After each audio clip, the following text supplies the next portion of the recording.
हम्म।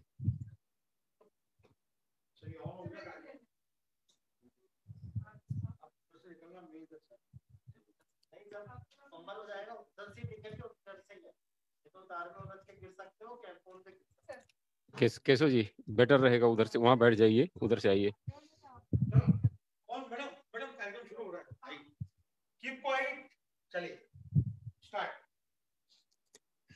नमस्कार दोस्तों, मैं मुंबई से देवमणि पांडे बोल रहा हूं।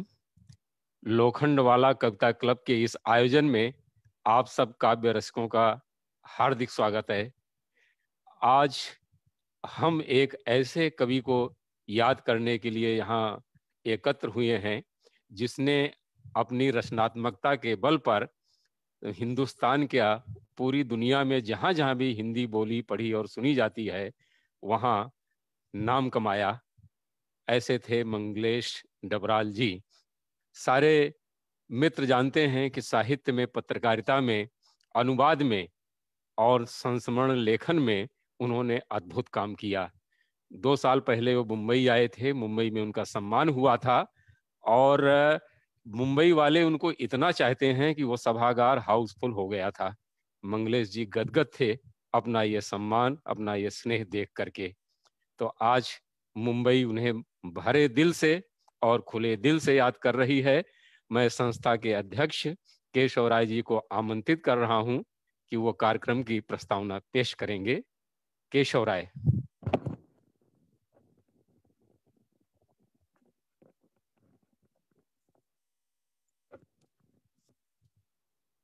नमस्कार, मैं केशव राय। अभी कोरोना काल में आप देख ही रहे हैं, देश ही नहीं पूरी दुनिया में सारी गतिविधियां रुकी हैं, लेकिन ऑनलाइन जो सकारात्मक कार्यक्रम करते हैं, सकारात्मक सोचते हैं, उनके कार्यक्रम कभी नहीं रुके। जैसे कि हम निरंतर कोरोना काल में हम कार्यक्रम कर रहे हैं हिंदी के, और एक सीरीज भी चला रहे हैं, विश्व हिंदी अकादमी की जो सीरीज चल रही है। करीब 100 देशों के हिंदी सेवी तो जुड़े ही हैं, और पूरे विश्व के करीब करीब 700 हिंदी सेवी हमसे जुड़े हैं कोरोना काल के दौरान। और हमने 2.5 साल पहले लोखंडवाला कविता क्लब, मैं, देवमणि पांडे जी, हमने शुरू की थी। बाद में प्रशांत नेगी जी भी जुड़े, और अब हमने सोचा कि इस कार्यकाल में जो लोखंडवाला का एक कार्यक्रम 1 साल से नहीं हुआ, तो हम क्यों ना वरिष्ठ पत्रकार मंगलेश डबराल जी के बारे में, मैं उज्जैन में था तो उनके निधन का समाचार पढ़ा, और उनकी जो कविताएं, कहानी, उनके साहित्य के बारे में पढ़ा, तो मुझे बहुत ही खुशी हुई। और ऐसी पारिवारिक, सामाजिक और दिल को छू लेने वाली कविताएं और कहानियां लिखी उन्होंने। मेरी माँ करीब 88 साल की हैं, और मैं रात दिन, मतलब अभी कोरोना काल में पूरे समय उज्जैन में ही रहा हूँ, दिन रात माता जी के साथ ही रहा हूँ। तो जो उनकी एक कविता थी, वो देवमणि जी ने पोस्ट की थी, अखबारों में भी आई, कि जो माँ जो आने जाने वाले, मिलने जुलने वालों से किस तरह से बातचीत करती है, आशीर्वाद देती है, किस अपना समझती है, इस तरह। तो मैं इतना भावुक हो गया कि मैंने वहीं उज्जैन से देवमणि जी को और प्रशांत नेगी जी को फोन किया, और कि हमको इनकी इनको इनके व्यक्तित्व कृतित्व पर कार्यक्रम करना है। और आज हमने ये कार्यक्रम किया, तो आप सुनेंगे सभी को। आज जो कार्यक्रम आधा घंटा जो विलंब हो रहा है, वो मैं आपको रीजन बता चुका हूँ कि ये डॉक्टर बीके भल्ला साहब वरिष्ठ साहित्यकार हैं, और कविता से इनको बहुत प्रेम है। आए दिन इनके यहाँ कार्यक्रम होते रहते हैं, तो इनसे निवेदन किया, ये तुरंत तैयार हो गए, और यहाँ पर आज कार्यक्रम हो रहा है। तो आगे के कार्यक्रम की कमान पूरी देवमणि पांडे जी संभालेंगे। तो मैं आगे देवमणि जी को दे रहा हूँ कि वापस देवमणि जी आगे के वक्ताओं के बारे में बताएं।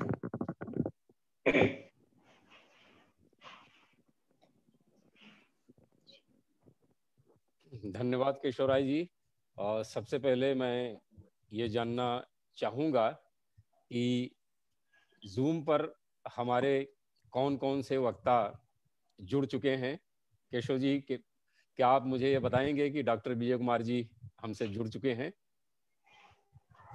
हमारे इस टेक्निकल टीम के इंचार्ज हैं प्रशांत नेगी जी। देवमणि जी नमस्कार, मैं जुड़ चुका हूँ। देवमणि जी नमस्कार। जी जी, प्रेम जन्मेजय जी। जी हाँ, दिल्ली से इस समय हमारे साथ जुड़ चुके हैं प्रिय मित्र भाई प्रेम जन्मेजय जी। आप सब जानते हैं कि वो देश के शीर्षस्थ व्यंग्यकार हैं और व्यंग यात्रा नाम की एक बहुत सुरुचिपूर्ण पत्रिका का संपादन करते हैं, जिसने पूरे देश के व्यंग्यकारों को एकजुट करने का बहुत सराहनीय कार्य किया है। तो जिन दोस्तों ने मंगलेश डबराल के साथ उठा बैठा चाय पी और जिनका बहुत आत्मीय रिश्ता उनसे रहा है, ऐसे दोस्तों में प्रेम जन्मेजय जी हैं। तो मैं भाई प्रेम जन्मेजय जी आपसे ये आग्रह कर रहा हूँ, आपसे अनुरोध कर रहा हूँ कि आप अपने साथी मंगलेश डबराल जी को याद करें, उनके व्यक्तित्व और कृतित्व के बारे में हमारे देखने वाले दोस्तों को बताएं। भाई प्रेम जन्मेजय जी।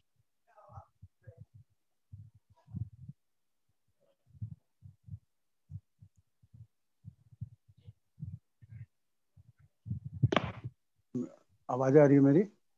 हाँ हाँ, आवाज आ रही है प्रेम जी। हाँ, मैं केशवराज जी और आप दोनों का धन्यवाद हूँ कि आपने एक ऐसे कवि के बारे में अभी आप परिचय दे रहे थे, मंगलेश डबराल जी का। जी, मुझे लगता है कि जो मंगलेश डबराल को नहीं जानता वो आज की कविता को नहीं जानता है, बहुत वो सही। कविता की सादगी को नहीं जानता है, हम्म, वो कविता के मुहावरे को नहीं जानता और कविता में व्यंग्य चेतना क्या होती है इसको नहीं जानता है। अभी आपने उनके बारे में बताया तो मेरा बहुत मन था कि एक दो जगह कहा भी है उनके बारे में।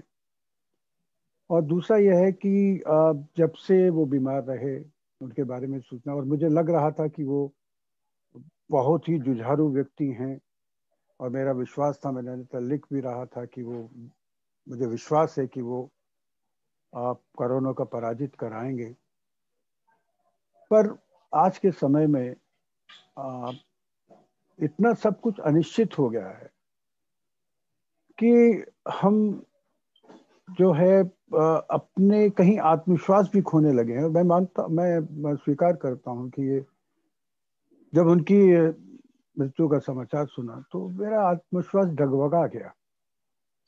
मुझे लगा कि क्योंकि मैंने उनको देखा है और उनकी कविताओं को पढ़ा है और जिस तरह की चेतना वो देते हैं, संघर्ष की चेतना जो देते हैं, तो मुझे लगा कि एक ऐसा व्यक्ति किस प्रकार से उनके, लोग कहते हैं जिस तरह से कि भाई वो चले गए पर उनकी कविताएं हमारे बीच में है। हम्म, पर मेरा ये मानना है कि अगर वो रहते तो अभी जी बहुत कुछ ऐसा रचते, और खासकर कोरोना काल को लेकर जो रचते वो हमें एक तरह से शिक्षित करता। हम जानते हैं उसके बाद। जी। आपने व्यंग्य यात्रा की बात की तो मेरे तो खैर संबंध उनसे तब से थे, जनसत्ता में थे उससे पहले उनको पढ़ता रहा। और जनसत्ता में जब भी उनको व्यंग्य लिखवाना होता था, विशेषकर होली पर, तो मुझे या तो फोन करते थे या पत्र लिखते थे।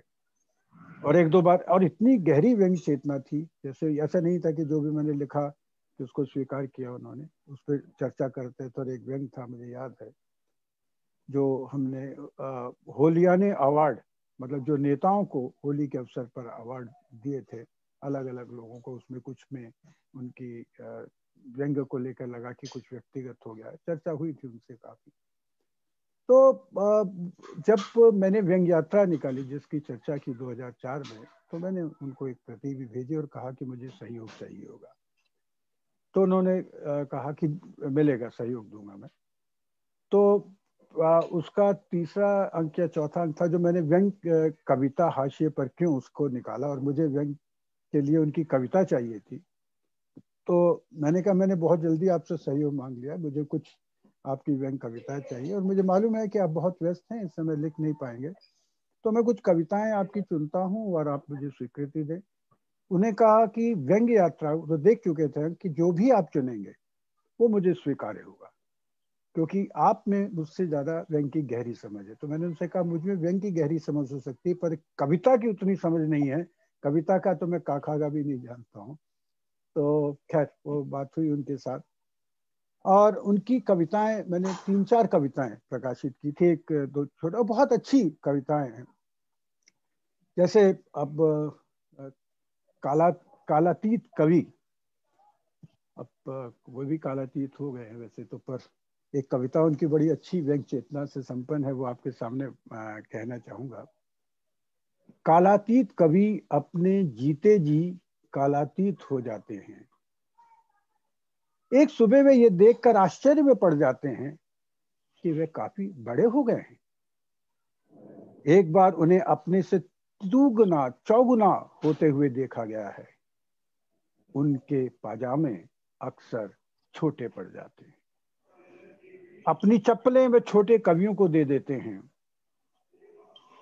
कुछ कवि रात में कालातीत होते हैं।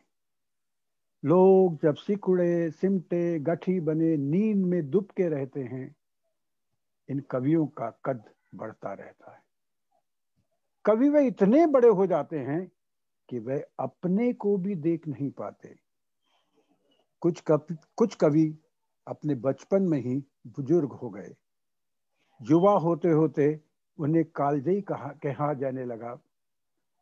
कुछ ने तो अपने नाम मृतकों की सूची में लिखवा लिए, कुछ दूसरी भाषाओं में पा गए इनाम। कुछ कवि अपने बचपन के फोटो छपवाते हैं, बाकी अपने बच्चों के फोटो छपवा कर काम चला लेते हैं। हम तो रहे विफल, अब बच्चों से ही उम्मीद है। अब देखिए कितना बढ़िया व्यंग इन्होंने उसमें किया है उन चीजों को लेकर।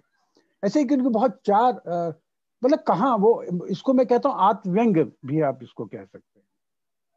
उनकी सिर्फ 4 पंक्तियों की कविता है, और जिसमें कैसे उन्होंने वर्णन किया है कि कैसे व्यक्ति अपने अहंकार में मारा जाता है। अपना अहंकार उसका शीर्षक है। जब रोशनी हुई परछाई दिखी, जब रोशनी हुई परछाई दिखी, अपने से बड़ा दिखा अपना अहंकार। तो देखिए क्या मतलब क्या 4 पंक्तियों में जो बात उन्होंने कही है वो आपको अंदर तक सोचने को बाध्य करती। कविता वही होती है जो मुझे लगता है कि जो आपके साथ सदा रहती है, जो सदा आपके चिंतन का हिस्सा बन जाती है, और जो आपकी एक तरह की पाठशाला होती है जो आपको निरंतर सिखाती रहती है।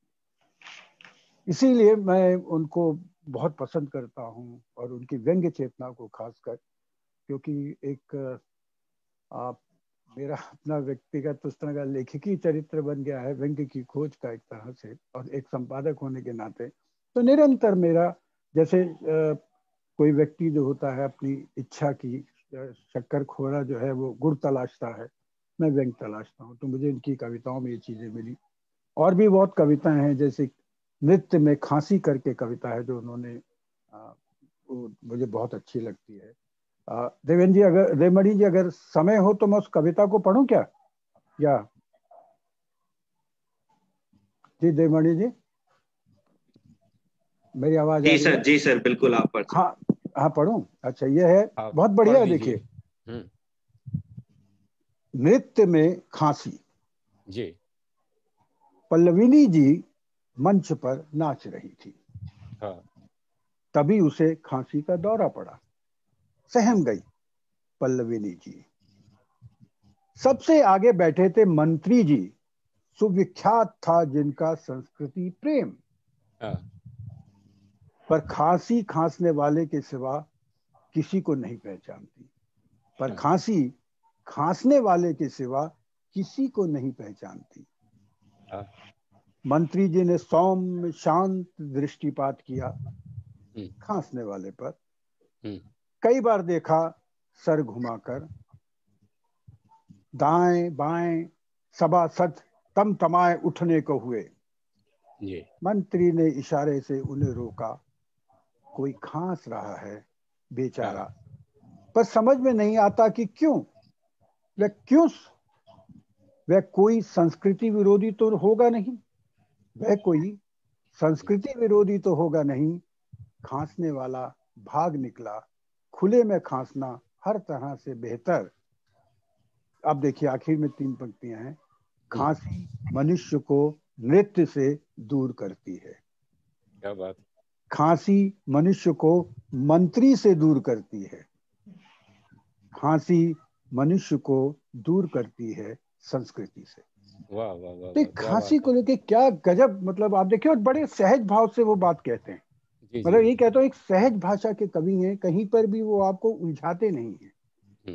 तो मुझे उनकी कविताएं मेरे साथ हैं। उनकी कुछ बहुत सारी स्मृतियां, एक अच्छे संपादक के रूप में रहे, एक अच्छे कवि, एक अच्छे अनुवादक के रूप में। बहुत कम बोलते थे और यही व्यंग्य की प्रकृति होती है। व्यंग्य शब्दों में कम बोलता है, अर्थ में ज्यादा बैठता। तो वो उनका एक इस तरह का व्यक्तित्व था। मैं उनको नमन करता हूँ और आपका बहुत आभारी हूँ कि आप लोगों ने इस तरह का आयोजन किया, उस कवि को याद किया। और उस कवि को याद करना और रचनाओं के माध्यम से याद करना, ये बहुत बढ़िया एक कार्यक्रम है आपका जो कर रहे हैं। धन्यवाद आपका।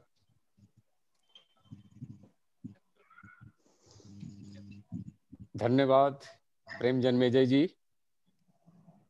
अभी आप प्रेम जी के उद्गार सुन रहे थे और मंगलेश डबराल जी का एक और व्यंग्यकार का रूप उन्होंने आपके सामने साकार किया और किस तरह से वो साहित्य संपादन करते थे मंगलेश जी, वो आपके सामने उन्होंने पेश किया।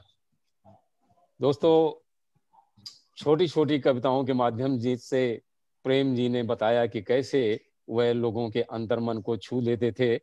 प्रेम जन्मेजय की आप प्रेम जन्मेजय जी, आप सुन रहे होंगे कविता के बारे में उन्होंने 4 लाइन की एक कविता लिखी थी। कविता दिन भर थकान जैसी थी, रात में नींद की तरह, और सुबह पूछते हुए क्या तुमने खाना खाया रात को। बहुत बढ़िया, तो बहुत बढ़िया कविता। 4 लाइन की कविता में मंगलेश जी ने ये साबित कर दिया कि कविता का इंसान के साथ क्या सरोकार होता है। कविता इंसान के दुख में, दर्द में साथ रहती है। उसके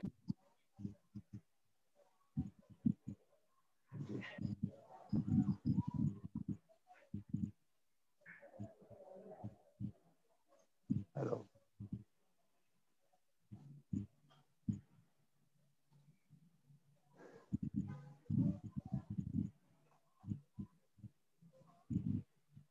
केशव राय जी की आवाज शायद क्या, देवमणि की आवाज नहीं आ रही है और वीडियो भी नहीं आ रहा।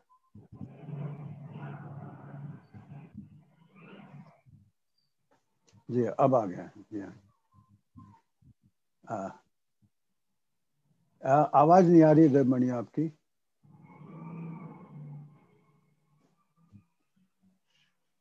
जी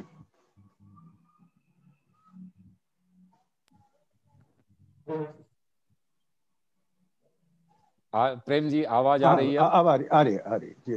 हाँ, तो आप 4 कविता की 4 पंक्तियां पढ़ी थी, हाँ, बहुत 4 खूबसूरत। पंक्ति की बड़ी अच्छी आपने कविता पेश की थी। कविता के बारे में प्रेम जी, उन्होंने मंगलेश जी ने 4 लाइन की कविता लिखी थी कि कविता दिन भर थकान जैसी थी, रात में नींद की तरह, और सुबह पूछती हुई क्या तुमने खाना खाया रात को। बहुत बढ़िया कविता। ये कविता का एक इंसान के साथ रिश्ता क्या होता है उसको बहुत अच्छी तरह हमारे सामने पेश करती है कि इंसान के दुख में, दर्द में, संघर्ष में कविता साथ रहती है, उसके उम्मीद के, उसके सपनों को साकार करती है। मेरे ख्याल से डॉक्टर विजय कुमार जी जुड़ गए हैं। हाँ, विजय कुमार जी,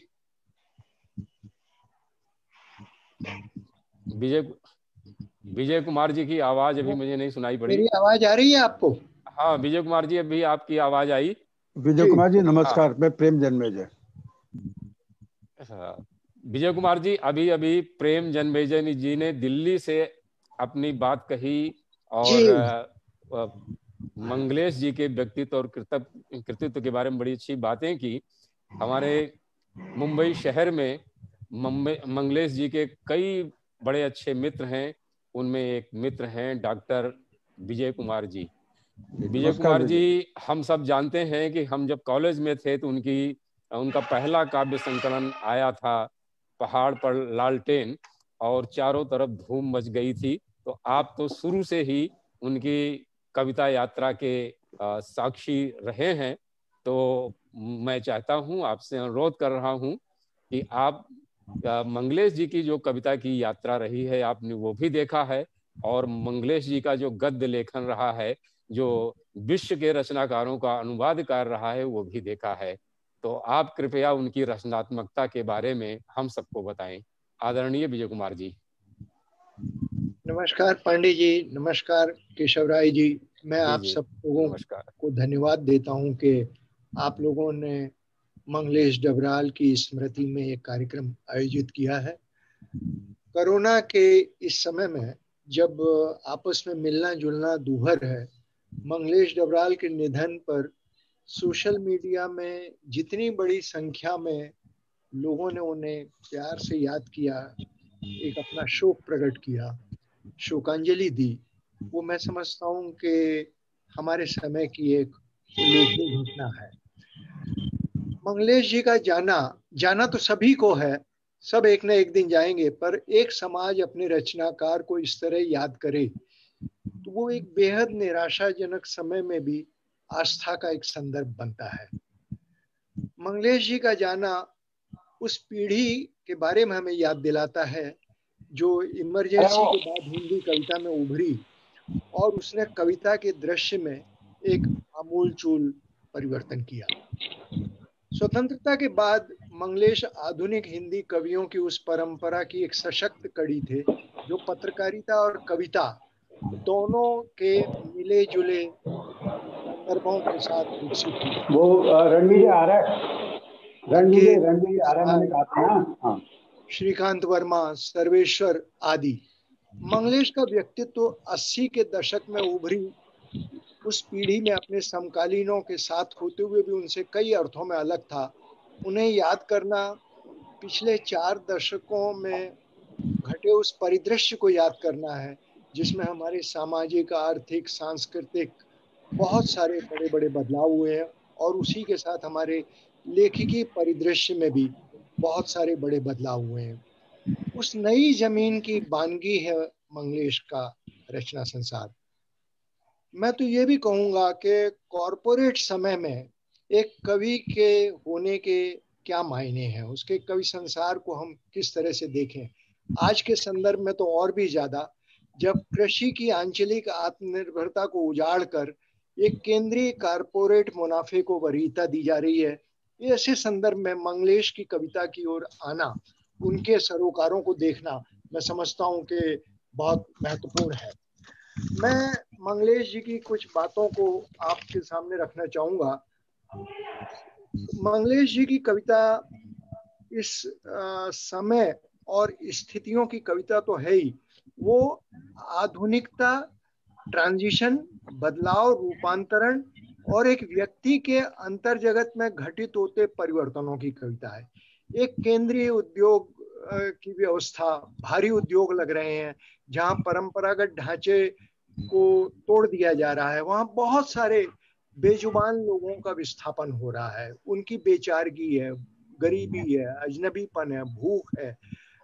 वो सारा संदर्भ एक साहित्य की भीतर तो एक दृश्य के रूप में है ही, उसकी एक बड़ी सोशियोलॉजिकल, एक बड़ी सामाजिक व्याख्या हो सकती है, एक बड़ा मनोवैज्ञानिक उसका एक विवेचना हो सकती है हमारे संदर्भ में।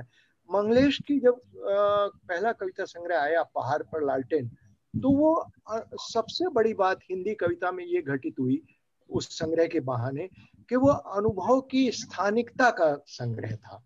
इससे पहले जो एक बड़े बदलाव, जो आधुनिकता का विस्तार हो रहा है, जिस तरह से बहुत सारे परिवेश उजड़ते चले जा रहे हैं, विस्थापन हो रहा है, उसकी आंतरिकता को कविता में सबसे पहले मंगलेश डबराल 1980 के दशक में लाते हैं।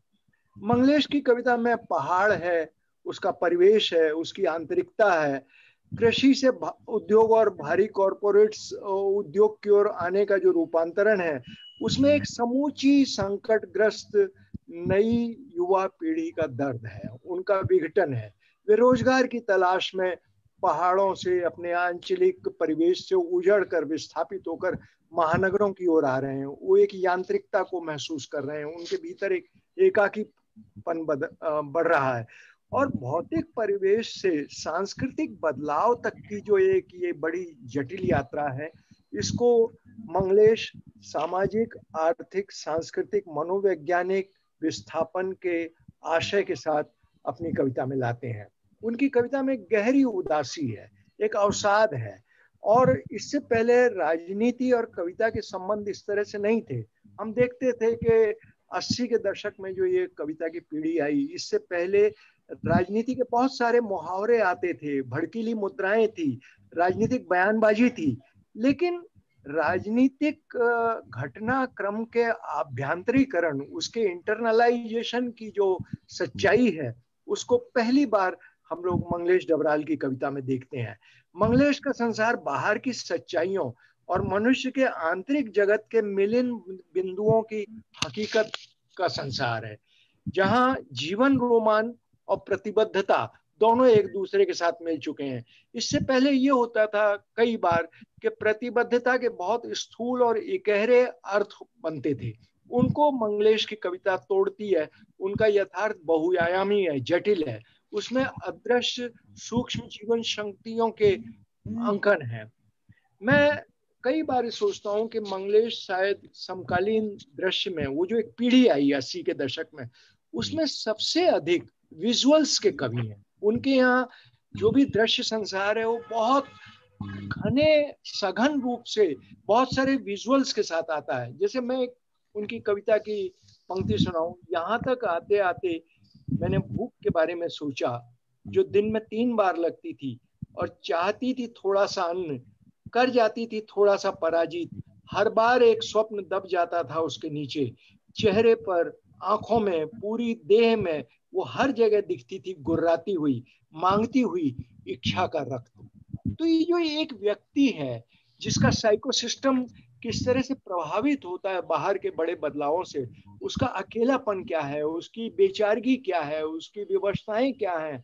और ये मानिए, ये महत्वपूर्ण बात ये है कि कवि भले ही अपने काव्य मुहावरे में मैं का प्रयोग कर रहा है, लेकिन वो एकल व्यक्ति का दर्द नहीं है, वो एक समूह का दर्द है, एक परिस्थिति में घिरे हुए पूरे समुदाय का दर्द है। मंगलेश की कविता में हम जहां भी आ रहा है, वो हम एक व्यक्ति सूचक नहीं है, पूरे समूह की पीड़ा को लेकर आ रहा है।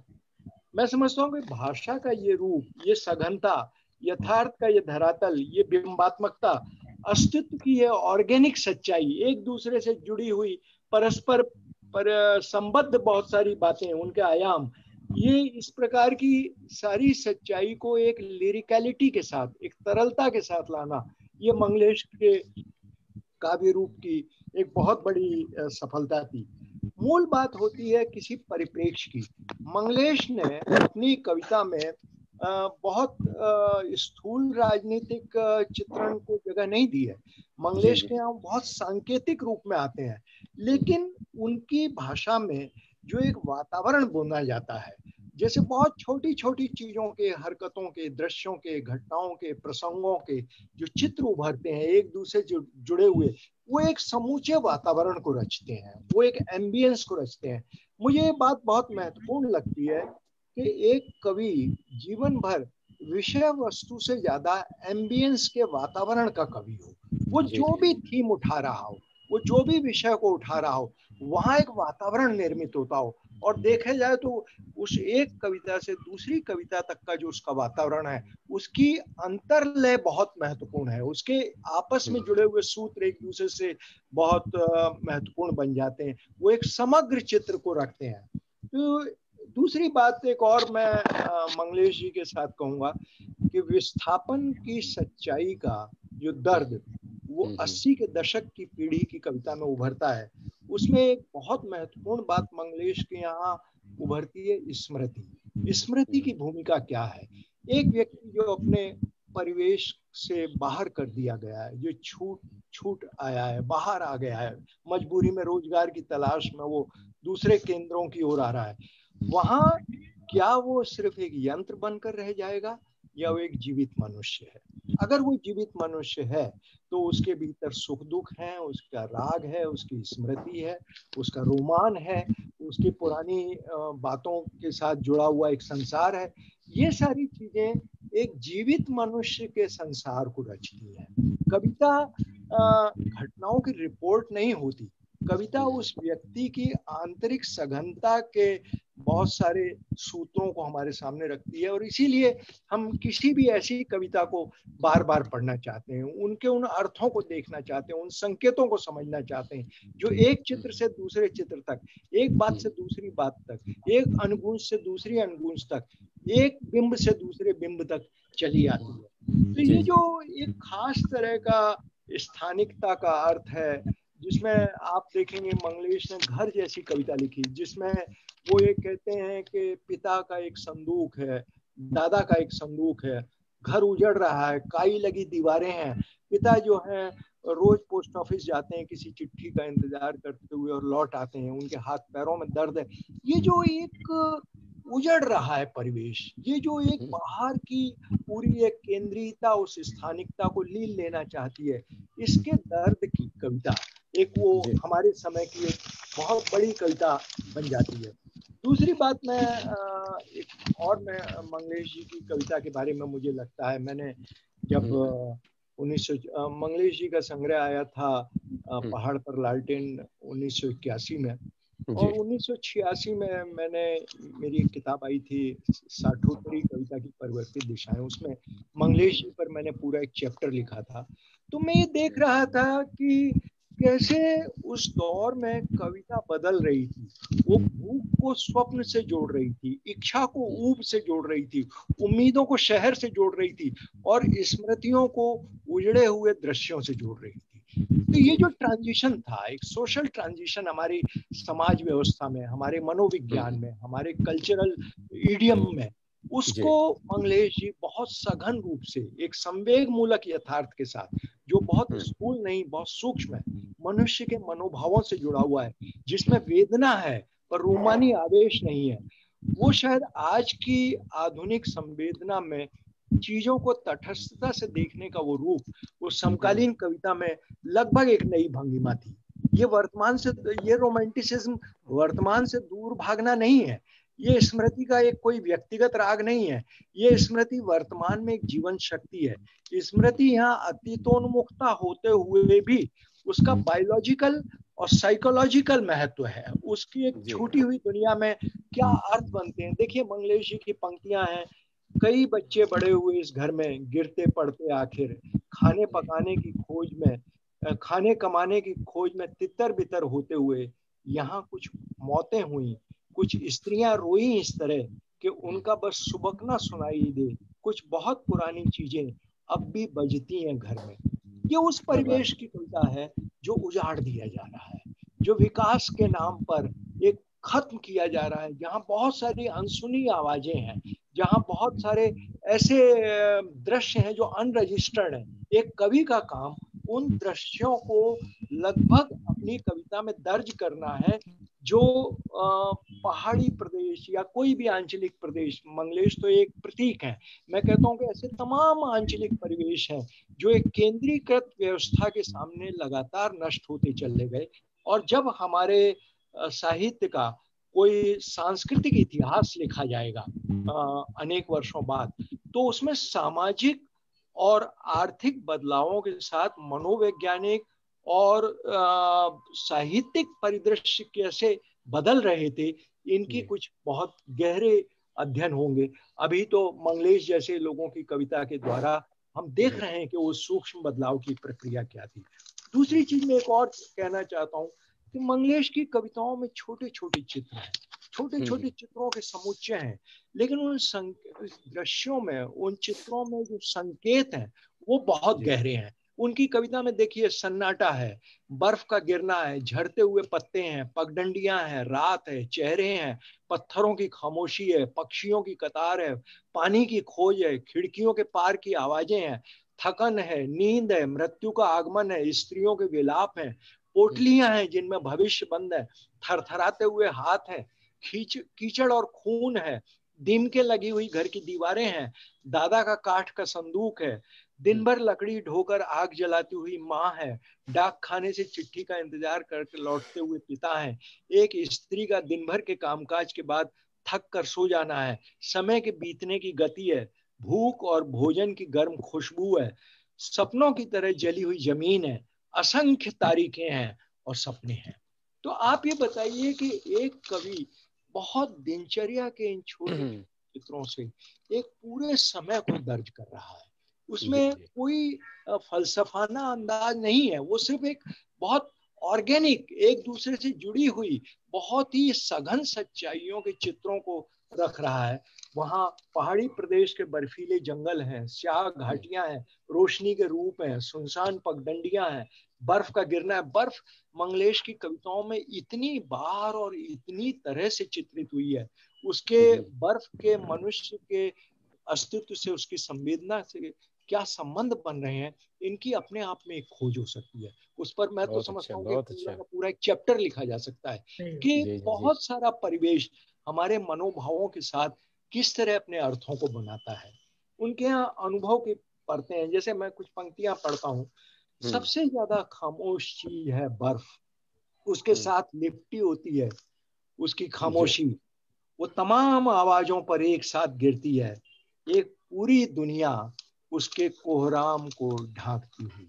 अब देखिए यहाँ कोहराम एक विलाप, एक बेबसी का संसार जिसमें तमाम आवाजें हैं, लेकिन उनको ढक देती है बर्फ। मंगलेश की भाषा, जैसा कि अभी प्रेम जी कह रहे थे, बहुत सहज है, पर उनके यहाँ अनुभवों की तहदारी है।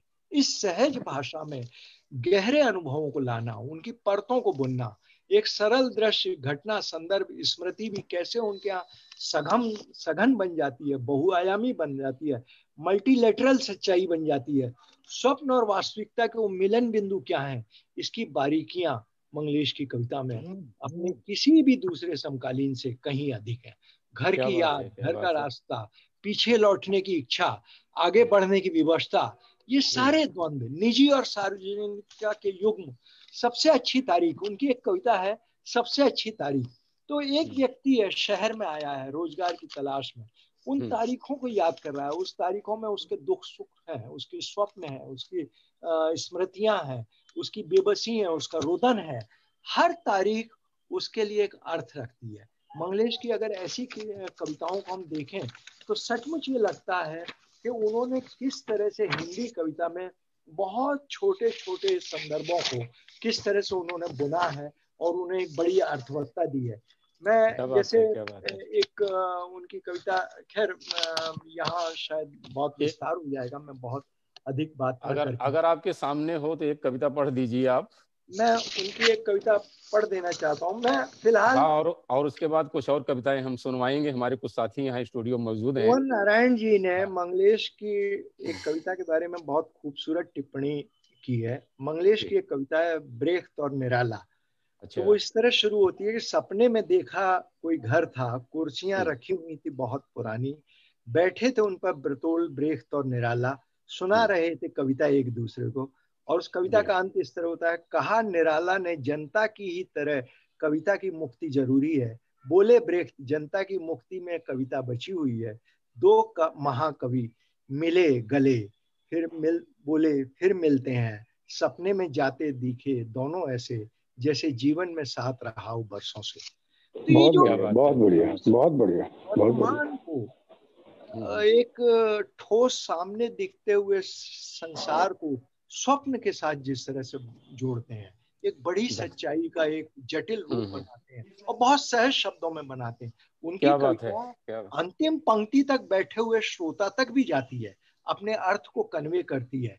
उस पर कोई फलसफा या किसी दर्शन का बोझ नहीं है, वो जीवन की बहुत रोजमर्रा की सच्चाइयों से उठी हुई कविता है और वो आपको उदास करती है, वो आपको जिजीविषा की ओर लौटाती है। वो ये बताती है अगर जिंदा है मनुष्य तो उसके भीतर स्वप्न भी है, उसके भीतर बेबसी है तो जीवन इच्छा भी है, जिजीविषा भी है। इन सारे संदर्भों का जो एक जटिल यथार्थ मंगलेश बनाते हैं, उसके लिए वो हमेशा याद किए जाएंगे। धन्यवाद विजय कुमार जी। जी, आपने कविता का जिक्र किया, हम अब कुछ कविताएं आपको सुनवाते हैं मंगलेश जी की। जी, तो बस मैं अपनी बात को समाप्त करता हूँ। ठीक मंगलेश जी ने जिस तरह से हिंदी कविता में बहुत ही सहज रूप से एक बड़े संवेदनात्मक संसार को रचा, जिसमें चित्रात्मकता है, जिसमें गहराई है, जिसमें व्यक्ति और समूह की एक सामूहिक एक मिली जुली आवाज है, जिसमें सोशियो पॉलिटिकल का आंतरिक रूप है, इन सारी चीजों के लिए मंगलेश जी की कविता की ओर लोग बार बार लौटेंगे और वो एक लंबे समय तक संदर्भ बिंदु बने रहेंगे। आपने मुझे बोलने का अवसर दिया, मैं आपका बहुत आभारी हूँ। धन्यवाद। डॉक्टर विजय कुमार जी, आपका बहुत बहुत धन्यवाद। आपने जिस तरह से मंगलेश जी की रचनात्मकता को रेखांकित किया वो अपने आप में बहुत महत्वपूर्ण है, और जो हमें देख रहे हैं, सुन रहे हैं, सबको विजय कुमार जी का यह वक्तव्य बहुत पसंद आया होगा, ऐसी उम्मीद है। इसी साल की शुरुआत में मंगलेश जी का आखिरी काव्य संग्रह प्रकाशित हुआ था, स्मृति एक दूसरा समय है। उनके जो पहले के कविता संग्रह हैं, पहाड़ पर लालटेन, घर का रास्ता, हम जो देखते हैं, मुझे दिखा एक मनुष्य, आवाज भी एक जगह है, और एक नए युग में शत्रु, और कवि ने कहा, जितने भी कविता संकलन हैं वो सब बहुत सराहे गए और काव्य प्रेमियों द्वारा बहुत पसंद किए गए। तो मैं, हमारे साथ हैं कवि अभिनेता अरुण शेखर जी, मैं अरुण शेखर जी को आवाज दे रहा हूं कि वो यहाँ पर आएंगे और आपके सामने मंगलेश जी की कविता पेश करेंगे। अरुण शेखर।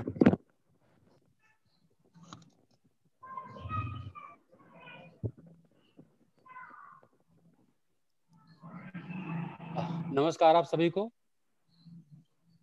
मंगलेश जी के बारे में विजय जी ने, प्रेम जी ने काफी कुछ बताया है, और बीच में देवमणि जी ने उनके बारे में काफी चर्चा की है। गद्य पद्य के एक महान रचनाकार रहे हैं मंगलेश जी। उनकी कुछ कविताएं जो मुझे बहुत पसंद रही हैं, मैं एक दो उनमें से आपको सुनाना चाहूंगा। एक कविता है बच्चों के लिए चिट्ठी, बहुत ही शानदार कविता है। उनका जो कविता संग्रह हम जो देखते हैं उसमें से मैंने चुना है, प्यारे बच्चों हम तुम्हारे काम नहीं आ सके, प्यारे बच्चों हम तुम्हारे काम नहीं आ सके, तुम चाहते थे हमारा कीमती समय तुम्हारे खेलों में व्यतीत हो, तुम चाहते थे हम तुम्हें अपने खेलों में शरीक करें, तुम चाहते थे हम तुम्हारी तरह मासूम हो जाएं। प्यारे बच्चों हमने ही तुम्हें बताया था जीवन एक युद्ध स्थल है जहां लड़ते ही रहना होता है, हमने ही तुम्हें बताया था कि जीवन एक युद्ध स्थल है जहां लड़ते ही रहना होता है। हम ही थे जिन्होंने हथियार पहने किए, हमने ही छेड़ा युद्ध, हम ही थे जो क्रोध और घृणा से बौखलाए थे। प्यारे बच्चों हमने तुमसे झूठ कहा था। एक लंबी रात है, एक सुरंग की तरह, यहां से हम देख सकते हैं कि बाहर का एक अस्पष्ट दृश्य, हम देखते हैं मार काट और विलाप। बच्चों हमने ही तुम्हें वहां भेजा था, हमें माफ कर दो। हमने झूठ कहा था कि जीवन एक युद्ध स्थल है। प्यारे बच्चों जीवन एक उत्सव है, प्यारे बच्चों जीवन एक उत्सव है जिसमें तुम हंसी की तरह फैले हो। जीवन एक हरा पेड़ है जिस पर तुम चिड़ियों की तरह फड़फड़ाते हो। जैसा कि कुछ कवियों ने कहा है कि जीवन एक उछलती गेंद है और तुम उसके चारों ओर एकत्र चंचल पैरों की तरह हो। प्यारे बच्चों अगर ऐसा नहीं है तो ऐसा होना चाहिए। ये मंगलेश जी की कविता जो बच्चों के लिए है बहुत ही शानदार कविता थी। और एक और कविता मैं उनकी सुनाना चाहूंगा मैं, वो है इसी संग्रह से, और उसका नाम है कागज की कविता। वे कागज जो हमारे जीवन में कभी अनिवार्य थे, वे कागज जो हमारे जीवन में कभी अनिवार्य थे, एक दिन रद्दी बनकर चारों ओर जमा हो जाते हैं। जब हम सोने जाते हैं तब भी वे हमें दिखाई देते हैं। वे हमारे प्रश्नों को रोक लेते हैं, वे हमारे सपनों को रोक लेते हैं। सुबह जब हम अनिद्रा की शिकायत करते हैं तो इसकी मुख्य वजह यही है कि हम उन कागजों से घिरे सो रहे थे। सुबह जब हम अनिद्रा की शिकायत करते हैं तो इसकी मुख्य वजह यही है कि हम उन कागजों से घिरे सो रहे थे। चाहते हुए भी हम उन्हें बेच नहीं पाते, क्योंकि उनमें हमारे सामान्य व्यवहार दबे होते हैं, जिन्हें हम अपने से बताते हुए भी कतराते हैं। लिहाजा हम फाड़ने बैठ जाते हैं तमाम फालतू के कागजों को। इस तरह फाड़ दी जाती हैं पुरानी चिट्ठियां जो हमारे बुरे वक्त में प्रियजनों ने हमें लिखी थी। इस तरह से फाड़ दी जाती हैं पुरानी चिट्ठियां जो हमारे बुरे वक्त में प्रियजनों ने हमें लिखी थी। हमारे असफल प्रेम के दस्तावेज चिंदी चिंदी हो जाते हैं। कुछ प्रमुख कवियों की कविताएं भी फट जाती हैं। नष्ट हो चुके हैं वे शब्द जिनके बारे में हमने सोचा था कि इससे मनुष्यता की भूख मिटेगी। नष्ट हो चुके हैं वे शब्द जिनके बारे में हमने सोचा था कि इससे मनुष्यता की भूख मिटेगी। अब इन कागजों से किसी बच्चे की नाव भी बन सकती है, और जो थोड़ी दूर उड़कर वापस लौट आने वाला जहाज। अब हम लगभग निशब्द हैं। हम नहीं जानते कि क्या करें। हमारे पास कोई रास्ता नहीं बचा कागजों को फाड़ते रहने के सिवा। तो ये दो कविताएं थी। समय संक्षिप्त रहता है जिससे कि सब लोगों को एक समय दिया जा सके और हम उन्हें एक श्रद्धांजलि करते हैं, उन्हें हम नमन करते हैं इन कविताओं के जरिए। और फिर से मैं कहूंगा कि देवमणि जी से कि कार्यक्रम को आगे बढ़ाएं। नमस्कार।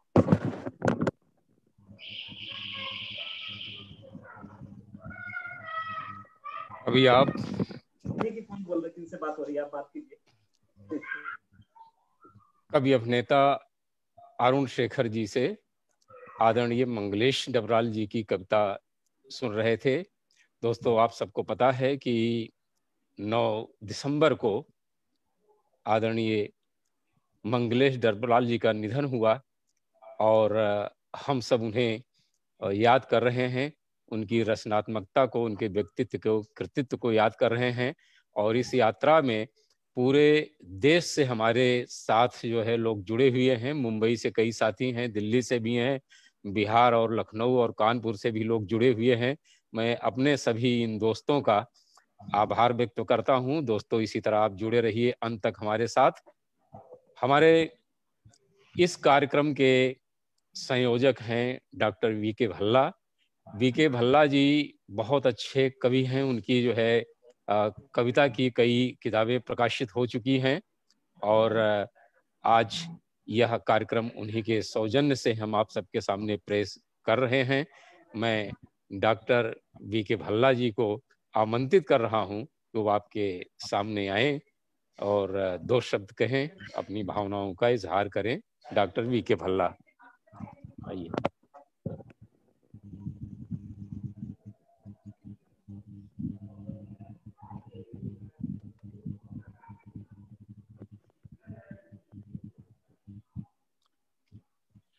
नमस्कार दोस्तों, मंगलेश डबराल जी के इस समारोह में जो उनको श्रद्धांजलि के तौर पर हम प्रस्तुत कर रहे हैं, इस कार्यक्रम में मैं उनकी कविताएं तो नहीं सुनाऊंगा क्योंकि उनकी कविताएं आपने बहुत पढ़ी होंगी, मगर उन्हीं की शैली में लिखी हुई अपनी 2 रचनाएं पेश करूंगा। मैंने उनकी कविताओं से एक चीज पाया कि वो जमीन से जुड़े हुए हैं, धरातल से जुड़े हुए हैं। तो मेरी 4 पंक्तियां उन्हीं को समर्पित हैं। उसे आसमान छूने की ललक थी, उसे आसमान छूने की ललक थी, पर पांव जमीन पर गड़ाए रखता था। उसे आसमान छूने की ललक थी, पर पांव जमीन पर गड़ाए रखता था। वह चांद सितारों से खेलता था, वह चांद सितारों से खेलता था, पर मिट्टी को सीने से लगाए रखता था, मिट्टी को सीने से लगाए रखता था। बहुत कम कवि होते हैं जो बेबाक लिखते हैं, और हर कवि में कुछ ना कुछ खामियां तो होती हैं। दूसरी कविता उनकी बेबाक राइटिंग पे है, वो है लाख खामियां ही सही उसमें, लाख खामियां ही सही उसमें, मगर एक सिर्फ तो है। लाख खामियां ही सही उसमें, मगर एक सिर्फ तो है। कमबख्त जब भी बोलता है सच बोलता है, सच बोलता है। तो मैं उन्हीं को श्रद्धांजलि के रूप में एक कविता पेश कर रहा हूं, जो भी उसका शीर्षक है आत्ममंथन, आत्मविवेचन।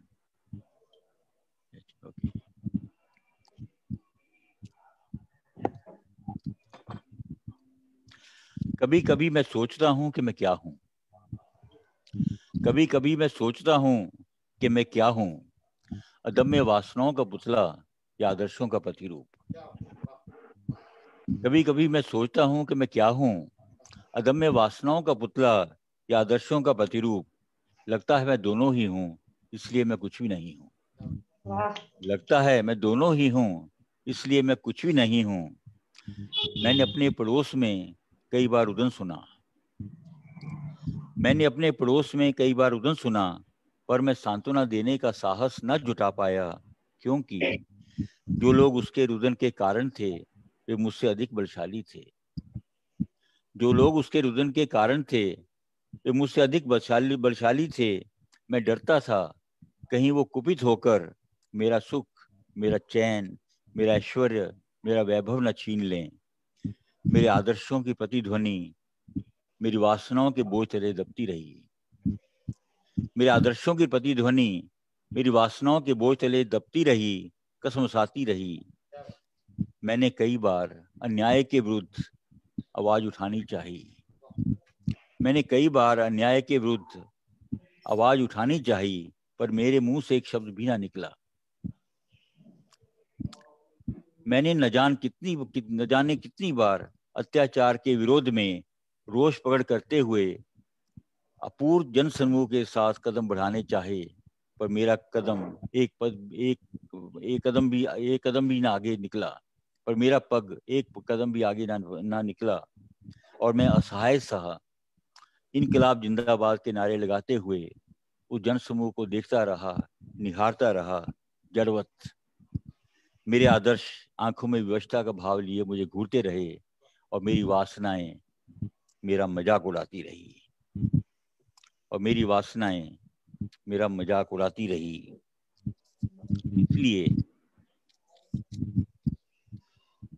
इसलिए शायद कभी कभी मुझे यह महसूस होता है कि मैं मर चुका हूं। इसलिए मुझे कभी कभी यह महसूस होता है कि मैं मर चुका हूं, और अपने आदर्शों का कफन ओढ़े हुए अपनी लाश को घसीटते हुए फिर रहा हूं। शायद कोई रहम खाकर दफना दे मुझे किसी राजघाट पर, शायद कोई रहम खाकर दफना दे मुझे किसी राजघाट पर। शायद मैं गलत कह गया, मैं मर चुका हूं ना, इसलिए विवेकहीन हो गया हूं। शायद मैं गलत कह गया, मैं मर चुका हूं ना, इसलिए विवेकहीन हो गया हूं। राजघाट तो बड़े लोगों के लिए है, शांति के पुजारियों के लिए, राष्ट्र निर्माताओं के लिए। मैं तो एक मामूली सा इंसान हूं। मैं फिर गलत कह गया, मर चुका हूं ना, विवेकहीन हो गया हूं। मैं तो एक मामूली सी लाश हूं, चलती फिरती लाश, सांस लेती लाश। मेरे लिए तो कोई सा भी मरकर ढूंढ दो, मेरे लिए तो कोई सा भी मरकर ढूंढ दो, मगर मुझे शीघ्र दफना दो, पर मुझे शीघ्र दफना दो। क्योंकि कहते हैं कि लाश कुछ देर पड़ी रहे तो दुर्गंध फैलाने लगती है। कहते हैं कि लाश कुछ देर पड़ी रहे तो दुर्गंध फैलाने लगती है। मैं जीते जी तो किसी का भला न कर पाया, मैं जीते जी तो किसी का भला न कर पाया, किसी को सुखी न कर पाया। मैं नहीं चाहता मेरे मरने के बाद भी लोग मुझ पर उंगली उठाएं, मेरे मरने के बाद भी लोग मुझ पर उंगली उठाएं। एक और कविता का मैंने चयन किया है। हाँ, ओके, जैसा कहें, ठीक है।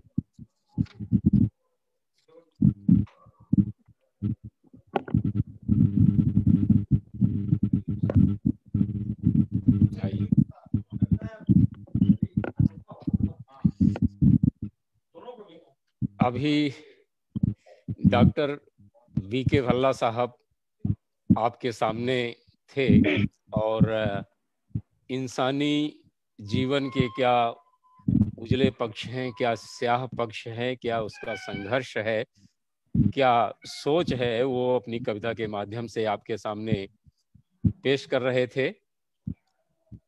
दोस्तों, हम जिस माहौल में आज जी रहे हैं, कोरोना का संकट है। ऐसे संकट के समय में लोग घर से बाहर निकलने में डरते हैं, और जब हम अपने अग्रज, अपने मित्र डॉक्टर वीके भल्ला से कहा कि हम आदरणीय मंगलेश डबराल जी पर एक स्मृति सभा करना चाहते हैं, तो उन्होंने कहा कि मैं इसके लिए तैयार हूं, आप मेरे आवास पर कर सकते हैं। तो उनकी हिम्मत के लिए हम बधाई देते हैं। इस वक्त हमारे 10 मित्रों की टीम उनके घर पे मौजूद है, जहां से ये लाइव प्रसारण हो रहा है, और श्रीमती भल्ला जी का विशेष योगदान है यहाँ पर। वो हमारी पूरी टीम का अच्छी तरह देखभाल कर सकेंगे। मैं चाहता हूं कि आप हमारे दर्शकों को यहाँ बैठ के नमस्कार कर लें। हाँ जी, बोलिए।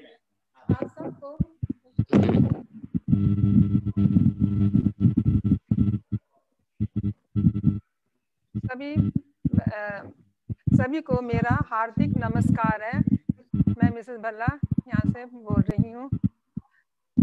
आप उनकी तस्वीर तो आ नहीं रही कोई? नहीं। अच्छा, आपको जो है हजारों लोग देख रहे हैं। अच्छा, ठीक है। हाँ जी जी, ठीक है, बस इतना बोलूंगी। सबको मेरा हार्दिक नमस्कार, धन्यवाद।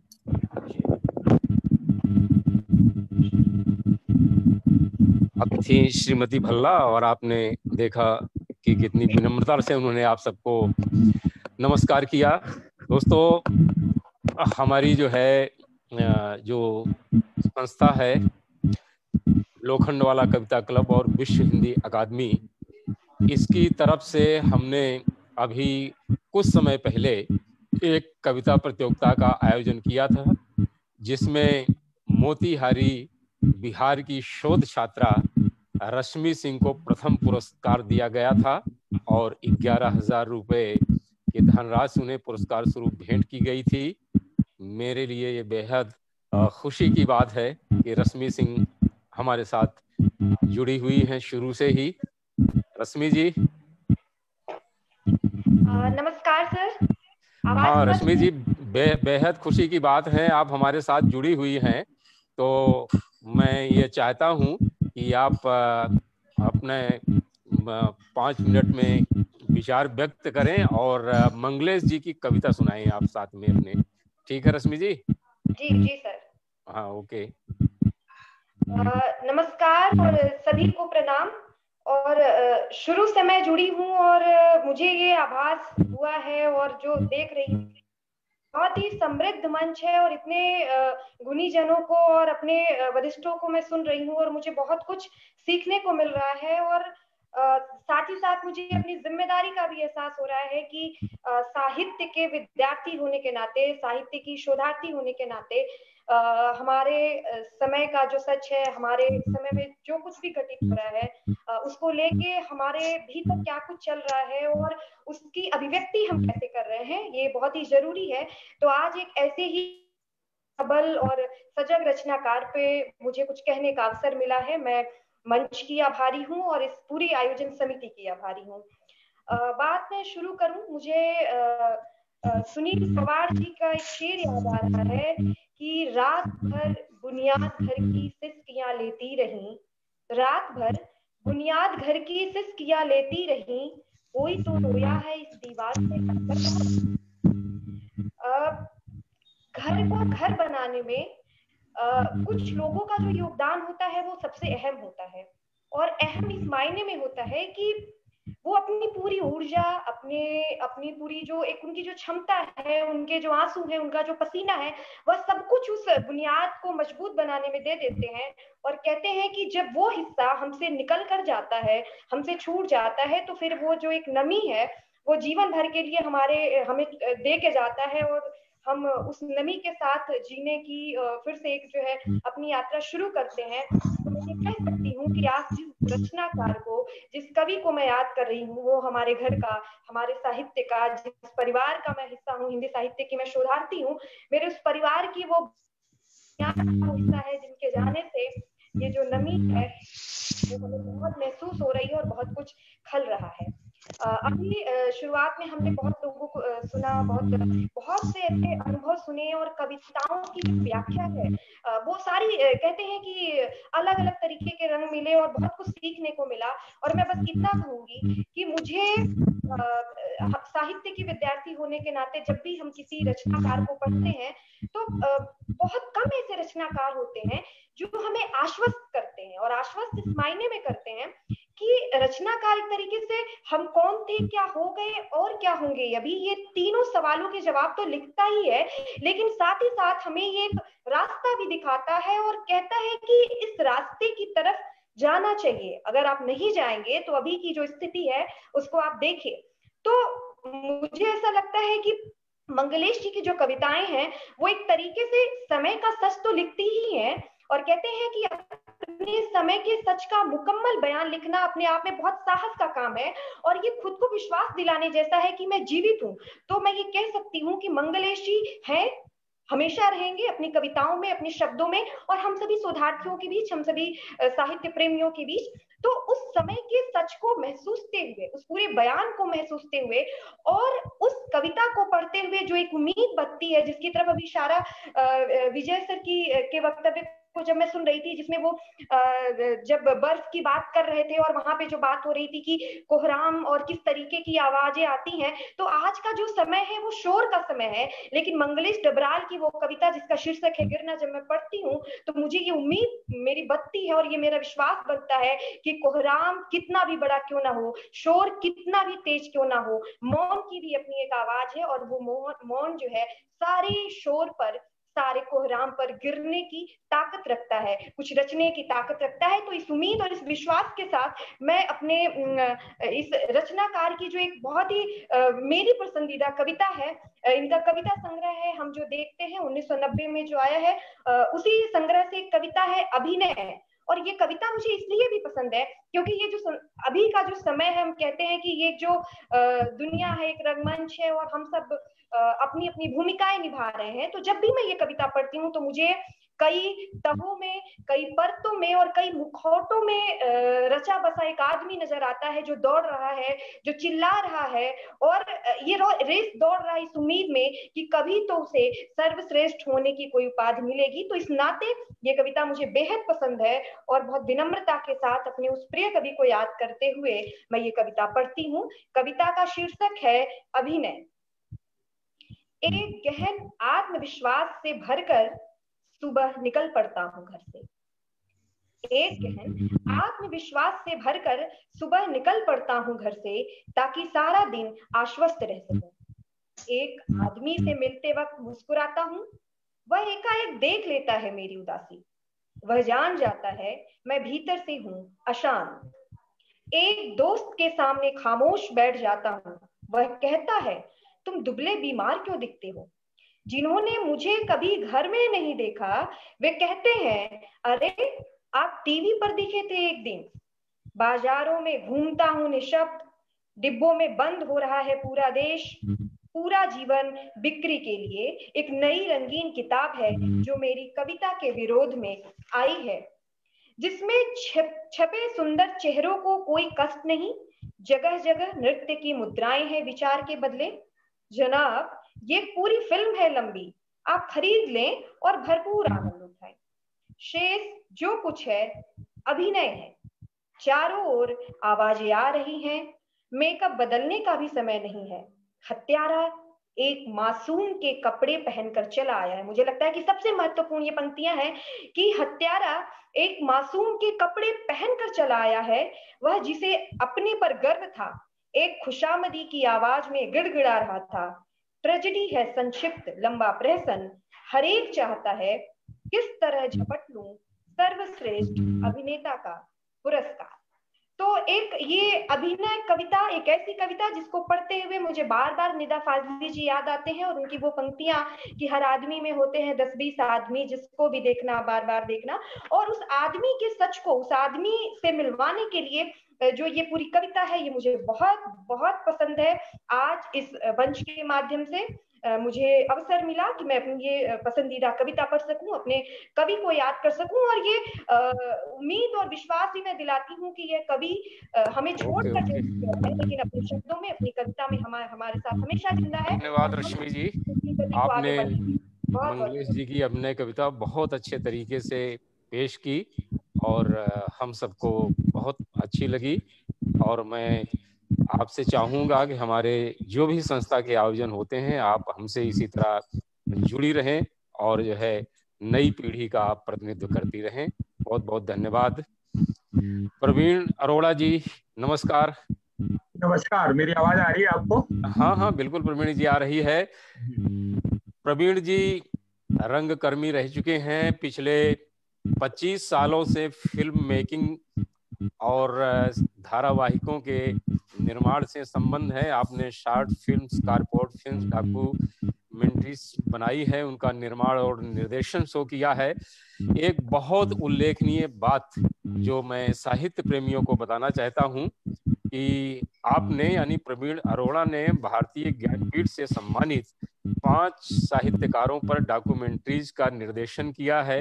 इनके नाम हैं निर्मल वर्मा, महाश्वेता देवी, कुर्तुल एन हैदर, गुरदयाल सिंह और ईवार अनंत मूर्ति। आप मंगलेश डबराल जी की बेहद करीबी दोस्तों में रहे हैं। मंगलेश जी ने आपके साथ पटकथा लेखन का भी काम किया है, और खास बात यह है कि प्रवीण अरोड़ा जी मंगलेश डबराल जी पर एक फिल्म भी बना चुके हैं। तो प्रवीण जी, मैं आपको आमंत्रित कर रहा हूं, 5 मिनट में कृपया आप भावनाओं का इजहार करें। 5 से 10 मिनट के में। जी प्रवीण जी। साथियों, मंगलेश जी का अचानक हमारे बीच में इस तरह जाना जो है, हमारे पूरे साहित्य जगत का लॉस तो है ही, उसके अलावा मैं कहूंगा कि मेरा निजी बहुत बड़ा लॉस है, क्योंकि 30 साल से ज्यादा का साथ हमारा रहा। और मंगलेश जी मेरे लिए, मैं अगर कहूं तो एक ऐसी साहित्य और कला जगत में खुलने वाली एक ऐसी खिड़की जो मुझे लगातार रोशनी देती थी, ताजी हवा देती थी, ऊर्जा देती थी। हमने मिलकर के काम भी किया, लंबी यात्राएं की, बहुत कुछ शेयरिंग की। जैसे आपने बताया कि ये जो ज्ञानपीठ अवार्ड विनर राइटर्स पर सीरीज थी 5, ये उन्हीं के साथ योजना बनी। हम लोग कोलकाता गए महाश्वेता देवी को शूट करने के लिए, बेंगलुरु गए ईवार अनंत मूर्ति के लिए, इसी तरह से निर्मल जी को यहाँ शूट किया, पंजाब में गुरदयाल जी को शूट किया।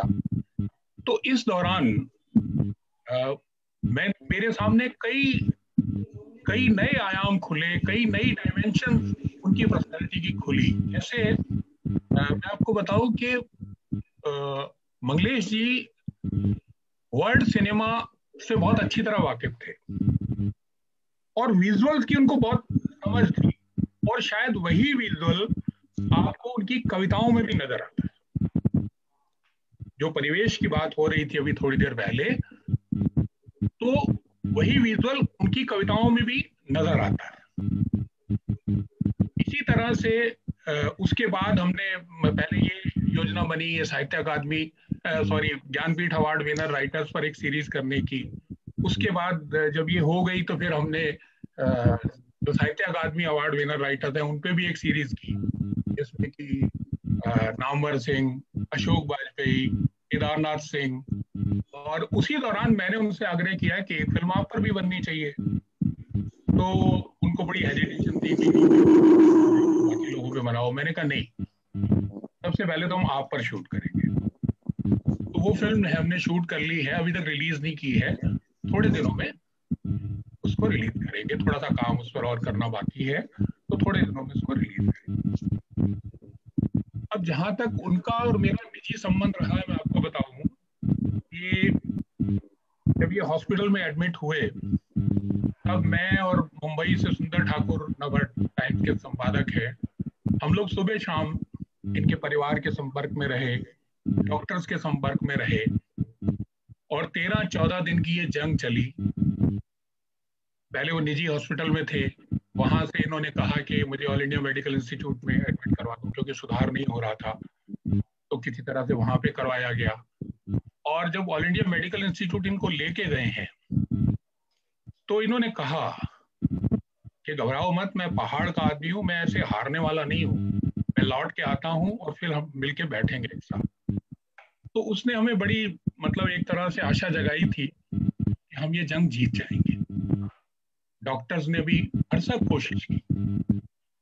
जिस दिन इनका निधन हुआ है उस दिन भी शाम को मेरी डॉक्टर से बात हुई।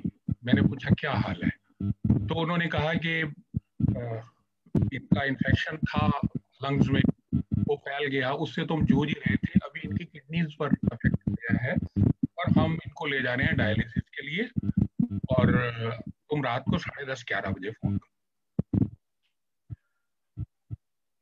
क्योंकि डायलिसिस में 4-5 घंटे लगते हैं। लेकिन 1-1.5 घंटे बाद ही फोन आ गया वहां से कि उनको कार्डियक अरेस्ट हो गया है, हम कोशिश कर रहे हैं रिवाइव करने की। और 10-15 मिनट के बाद वो हमारे बीच से चले गए। हमारे लिए मतलब एक तरह से जो जंग चल रही थी 13-14 दिन से, आखिर में वो जंग हार गई। और मंगलेश जी जैसा इंसान, मतलब कवि तो वो विश्व स्तर के थे ही। मैं अपने कॉलेज डेज में उनको पढ़ता आया था, जब मैं दिल्ली आया तब उनसे मुलाकात हुई और तब वो मेरे साथ लगातार बना रहा और अंत तक रहा। लेकिन वो शानदार इंसान थे और जीवन के प्रति बड़ी जीने की चाह थी उनकी, जीवन से बहुत गहरा उनका जुड़ाव था। आप देखिए, पहाड़ से उनकी काव्य यात्रा शुरू होती है और मैदान तक आती है। मुझे लगता है कि पहाड़ जो है ना, वो उनके भीतर से कहीं गया नहीं। वो दिल्ली आ गए तो भी वो बार बार लौट के पहाड़ में ही जाते थे। जैसे उनकी एक कविता है कि घर में माँ की कोई तस्वीर नहीं है, मुझे माँ के चेहरे पर जंगल, घास, जल ये नजर आते हैं। कुछ खोई हुई चीजें नजर आती हैं उनके चेहरे पे। तो वो खुद भी मानते थे कि एक तरह से ये मेरा निर्वासन है। पहाड़ से वो मैदान में आए और मैदान की जो अपनी कंट्रडिक्शंस हैं, अपनी विसंगतियां हैं, उनसे भी जूझते रहे। और जिस आइडियोलॉजी में वो बिलीव करते थे, प्रोग्रेसिव आइडियोलॉजी के वो थे, लेकिन आप देखिए कि उनकी जो कविताएं हैं वो प्रोग्रेसिव होते हुए भी कहीं भी नारेबाजी नहीं बनती। और कुछ कविताएं तो हम दुनिया की जो बेस्ट पोइट्री है उसकी श्रेणी में रख सकते हैं।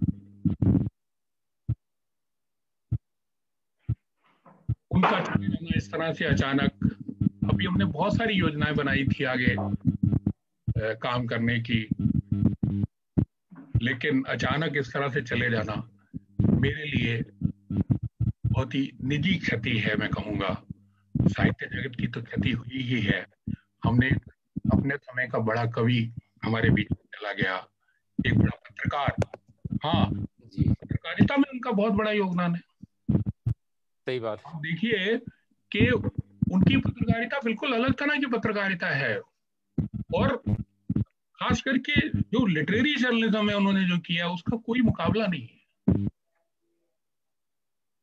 इसी तरह से लोग उनको जानते हैं कि भाई कवि तो थे ही, वो बड़े कवि थे, लेकिन वो गद्य में बहुत अच्छा लिखते थे। उनके कुछ गद्य आप पढ़िए, वो वर्ल्ड क्लास गद्य हैं। और बहुत सारी चीजें जो है, जब क्योंकि हम तो साथ रहे, जिन दिनों मैंने ये फिल्में बनाई, तो सिर्फ उन्होंने स्क्रिप्ट नहीं किया, उसकी पूरी मेकिंग में मेरे साथ रहे। तो हम साथ रहे, साथ में हम शेयर करते रहे। अब देखिए, बहुत कम लोगों को पता होगा कि उनकी क्लासिकल संगीत में उनकी बहुत गहरी रुचि थी, वो खुद भी गाते थे। और वो संगीत जो है ना कहीं वो लय, वो संगीत उनकी कविताओं में भी नजर आता है। मतलब कभी कभी मुझे उनकी कविता ऐसे लगती है कि दूर पहाड़ पर बैठा कोई उदासी का गीत गा रहा है और उसकी हल्की सी आवाज हमारे तक आ रही है। और कभी उनकी कविता जो है हमें प्रेरित करती है आगे बढ़ के लड़ने के लिए।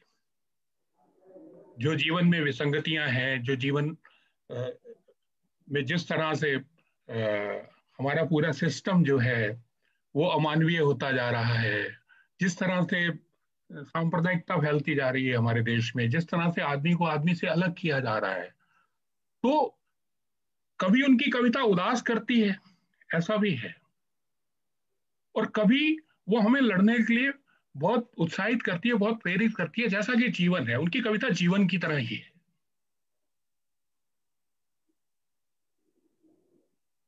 तो कुल मिलाकर मैं यही कहना चाहूंगा कि एक बड़ा कवि, एक शानदार इंसान,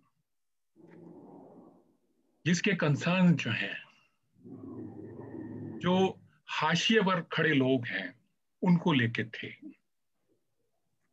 और वो सिर्फ उनकी कविताओं में नहीं, पर्सनली भी वो चिंतित रहते थे। जब कभी मिलते थे तो उनकी बात करते थे कि प्रवीण देखो क्या हो रहा है हमारे आसपास किस तरह का माहौल बनता जा रहा है, चाहे वो बाजारवाद हो, चाहे वो सांप्रदायिकता हो, चाहे वो इस तरह की राजनीति हमारे यहाँ पे हो रही है।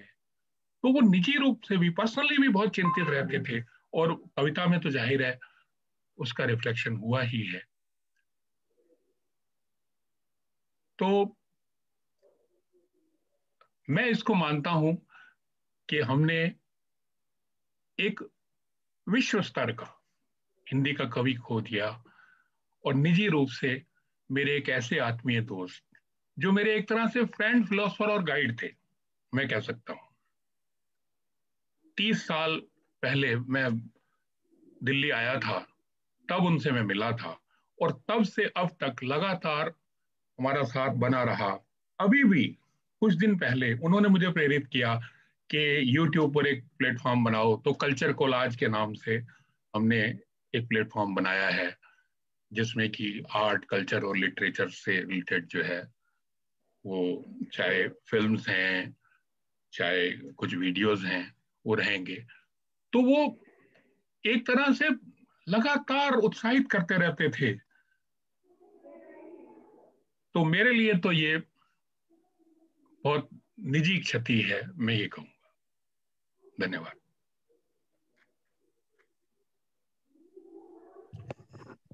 ये थे प्रवीण अरोड़ा जी, मंगलेश जी के खास दोस्त। और जैसा कि प्रवीण जी ने बताया, मंगलेश जी एक ऐसे कवि थे कि जो पहाड़ से चलकर मैदान में आए, लेकिन उनकी आत्मा पहाड़ों में रह गई थी। वे बार बार पीछे लौटते थे और उसको याद करते थे। पत्रकारिता आप जानते हैं कितना मुश्किल कर्म है। पत्रकारिता में रहते हुए उन्होंने अपने कवि को हमेशा बचाया, हमेशा वो कवि बने रहे। और जैसा कि उनके गद्य लेखन की तरफ प्रवीण जी ने इशारा किया, उनका कई साल पहले एक यात्रा संस्मरण आया था, एक बार आयोवा, उसके गद्य की बहुत तारीफ हुई थी। और इसी साल उनका और एक यात्रा संस्मरण आया है, एक सड़क एक जगह। इसमें दुनिया के कई शहरों को एक नए नजरिए से देखा गया है। तो जो नई पीढ़ी के लोग हमें देख रहे हैं, मैं चाहूंगा कि आप मंगलेश जी का गद्य बहुत बहुत जरूरी है पढ़ना, तब आपको समझ में आएगा कि दुनिया क्या है। हमारे साथ हैं प्रतिष्ठित साहित्यकार नरेश चंद्रकर जी। नरेश जी नमस्कार।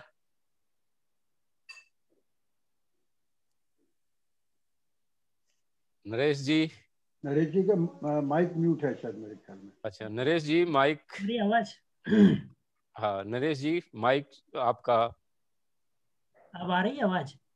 हाँ हाँ नरेश जी अब आप आवाज आ रही है। नरेश जी एक बहुत प्रतिष्ठित साहित्यकार हैं, बहुत अच्छे कवि हैं। कविता की कई किताबें आपकी प्रकाशित हो चुकी हैं, गद्य की कई किताबें प्रकाशित हो चुकी हैं। मैं नरेश जी से निवेदन कर रहा हूं कि नरेश जी आप जो है अपनी भावनाओं का इजहार करें। धन्यवाद। पहले तो इस आयोजन के लिए मैं सबका आभारी हूँ कि आपने इतनी जल्दी इस तरह का आयोजन किया, जो कि बहुत ज़रूरी आयोजन था, करना भी था। हम सबकी स्मृतियों में मंगलेश डबराल अलग अलग तरह से हैं, क्योंकि वो एक ऐसे कवि थे जो अपने से लगते थे, सबको अपने से लगते थे। सबकी स्मृतियों में वो इसीलिए रहेंगे क्योंकि कुछ न कुछ एक हिस्सा सबके जीवन का उनसे जुड़ा है। जी। प्रेम जन्मजय जी ने भी, जैसे तो उनके साथ काम भी किए हैं वही दिल्ली में रहते हुए, उनके संस्मरण। प्रवीण अरोरा जी अभी जो बता रहे थे जी।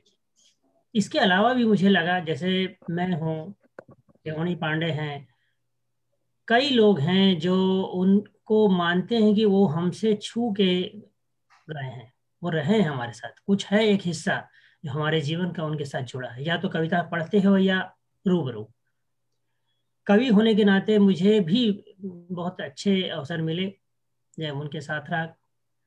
कविताएं मैंने लिखनी शुरू की तो इन जैसे कवियों को पढ़ के ही शुरुआत की थी। हिंदी कविता में आप जैसे जानते हैं तो एक त्रयी थी, मंगलेश डबराल, राजेश जोशी और अरुण कमल, तीन एक साथ उभरे थे। तो वो एक दौर था जब इन कवियों से ही समय बनता था। मंगलेश जी के साथ मुझे ऐसा भी अवसर मिला जब एक रात में उनके घर भी रहा, असद जैदी भी वहीं थे जी। तो वो इस तरह के संस्मरण सबके साथ जुड़े हैं, इसलिए मुझे लगा कि इस तरह का आयोजन होना बहुत ज़रूरी था। और आज आपने केशव भाई ने जब मुझे कहा तो मुझे बहुत प्रसन्नता हुई कि ज़रूर मैं 5 मिनट के लिए उनके बारे में कहना चाहूँगा कि जो मेरे मन में भी उमड़ रहा था वो मैं शेयर कर रहा हूँ। मंगलेश जी की कविताओं में, अगर हम कविताओं की बात करें एक व्यक्ति के रूप में, तो बहुत आपने सुना, कुछ बातें मैंने भी कुछ उनके व्यक्तित्व के बारे में नोट किए जो मैंने महसूस की, और मैंने कोशिश की कि एक व्यक्तित्व में, एक कवि की हैसियत में इन चीज़ों का होना ज़रूरी है, वो भी मैं आपसे शेयर करूँगा। कविताओं के मामले में उनकी कविता का जो मूल स्वर है वो उनमें एक द्वंद्व है। वो जैसे एक कविता का अंश है उनका, कि वो अंश मैं आपको पहले सुनाता हूँ। मनुष्य के रूप में फंसा हूँ, कैसा होना चाहिए, खामोश रहूं कि वाचाल बनूं, मुझे मुस्कुराते रहना चाहिए कि उदास। मुझे कविताओं से, अपनी कविताओं से भय होता है, जैसे मुझे घर जाते हुए भय होता है। बाजार से कोई चीज खरीदता हूँ और वह खराब या नकली निकलती है तो राहत महसूस करता हूँ। एक तरह का अनूठा एक बनाव है इसमें, कविता में, कि ये बनाव इसीलिए बनता है क्योंकि अगर कवि में द्वंद्व है, और ये उनके व्यक्तित्व में भी था। बहुत संकोची कवि मैंने नहीं देखा, कि इतने सारे हम कवि हैं लेकिन सबसे ज्यादा संकोची कवि अगर कोई है तो मंगलेश डबराल। बहुत संकोच से बोलते भी थे, झिझकते भी बोलते थे, बोलने में थोड़ा सा वो लड़खड़ाते भी इसीलिए भी था, एक एक और कारण भी होगा, लेकिन एक कारण ये भी कि अति संकोच की वजह से भी उनके व्यक्तित्व में ये चीज थी, और वो संकोच ही उनकी कविता में द्वंद्व की तरह उभरा। और वो आकर्षण है उनकी कविता का कि वो कोई कविता को किसी नतीजे तक नहीं पहुंचाते, बल्कि द्वंद्व में जैसा है वैसा रख देने में ही रहे। कविताओं में उनकी ये एक कशिश है कि उनकी कविताएं हमारे समय में जिस तरह से जो चल रहा है उसे उसी रूप में सामने रखे। हर समय में जो अच्छे कवि होते हैं वो कई कवियों को बनाते भी हैं, जन्म भी देते हैं। मंगलेश जी एक वैसे ही कवि हैं जिन्होंने बहुत कवियों को बनाया है। बनाया यानी कि उनकी उपस्थिति कविता में कविता को विस्तार देती है। कविताएं लिखना या कोई भी आर्ट का काम करना, फिल्म बनाना, चित्रकारी करना तो है ही, ये हमारा हुनर है, हमारा जुनून है, हमारा पैशन, हम करते हैं। लेकिन साथ में एक एंगल ये भी बन जाता है धीरे धीरे कि हम अपने इस विधा को, अपने इस फॉर्म को भी आगे बढ़ाएं। तो मंगलेश जी में ये चीज थी कि वो एक तो पत्रकारिता की वजह से या और अपने व्यवहार की वजह से चाहते थे कि एक अलग दायरा, दूसरा दायरा बने, नेक्स्ट सर्कल बने, उसका भी बड़ा ध्यान रहा। इसीलिए आज आप देवमणि जी कह रहे हैं कि हजारों लोग इससे इस समय जुड़े हुए हैं। वो जुड़े रहने का कारण मंगलेश डबराल खुद है, उनका व्यक्तित्व है, वही है। एक उनकी कविता में इस बात का साक्ष्य है, इसलिए 2 लाइन उसकी मैं पढ़ के आपको बताना चाहता हूँ। कविता है संगतकार। मुख्य गायक के चट्टान जैसे भारी स्वर का साथ देती है वह आवाज, सुंदर, कमजोर, कांपती हुई सी। वह मुख्य गायक का छोटा भाई है या उसका शिष्य या पैदल चलकर सीखने आने वाला दूर का कोई रिश्तेदार। पूरी कविता तो नहीं, लेकिन ये ऐसी कई कविताएं मिलेंगी जिसमें संगतकार यानी जिसमें जो फॉलोअर है, जो साथ है, अपने साथ के कवियों का ख्याल रखना, ये चीज मंगलेश जी में बड़ी विशेष थी। दूसरा, मंगलेश जी आत्मसंदेह के कवि हैं, उनको खुद पर ही संदेह है। ये चीजें मैंने उनसे सीखी है कि एक अच्छे कवि के लिए शायद हमें इन चीजों पर चलना बहुत जरूरी है, तभी हमारी कविता निखरती है। एक तो यही है कि द्वंद्व हो, बिना द्वंद्व के कविता नहीं। दूसरी, एक आत्मसंदेह वाला भाव मंगलेश जी में ज्यादा है और वो उनको एक ऐसा प्रमुख कवि भी बनाता है। एक और बात है जो कई कवियों ने महसूस की, राजेश जी ने भी, अरुण जी ने भी बहुत बार कहा है, और ये आप अब भी आप महसूस कर सकते हैं। फाइन ट्यून जो कविता में होना चाहिए वो मंगलेश जी के पास है। देवमणि कविताएं लिखते हैं तो आप जानते होंगे कि कविता को फाइन ट्यून करने में बड़ा समय लगता है। अधूरी रह गई पंक्तियां कई दिन तक पड़ी रह जाती है। मगर मंगलेश जी की कविता में आप देखें एक सघन स्ट्रक्चर है, उसका स्थापत्य बिल्कुल साफ और पूरा तैयार मिलता है। तो ये मंगलेश जी की हर कविता, चाहे जो कविता आप देखें, वो आपको उसमें मिलेगी। एक और बात मैंने महसूस की कि इनकी कविता पर किसी की छाया नहीं है। अक्सर ये हो जाता है कि हमारी कविता हम छाया लेते हैं पिछले किसी कविता से, या कोई बात की छाया आ ही जाती है। मतलब ये नहीं है कि मंगलेश जी ने परंपरा का ख्याल नहीं रखा, परंपरा से जुड़ के ही वो कवि बने हैं। त्रिलोचन इनके परंपरा के कवि हैं, त्रिलोचन की परंपरा को इन्होंने आगे बढ़ाया है, ये तो है ही। लेकिन त्रिलोचन का सीधा सीधा कहीं उनकी कविता की कोई छाया इन पर नहीं है। ये एक विशेष बात है कि इसलिए मंगलेश जी की हर कविता अनूठी कविता है। और एक और बात मैंने महसूस की, जिसके लिए मैं एक छोटी सी कविता भी आपको सुनाऊंगा। हर कविता अनुभव की एक लंबी प्रक्रिया है, उसके बाद विचार आए हैं।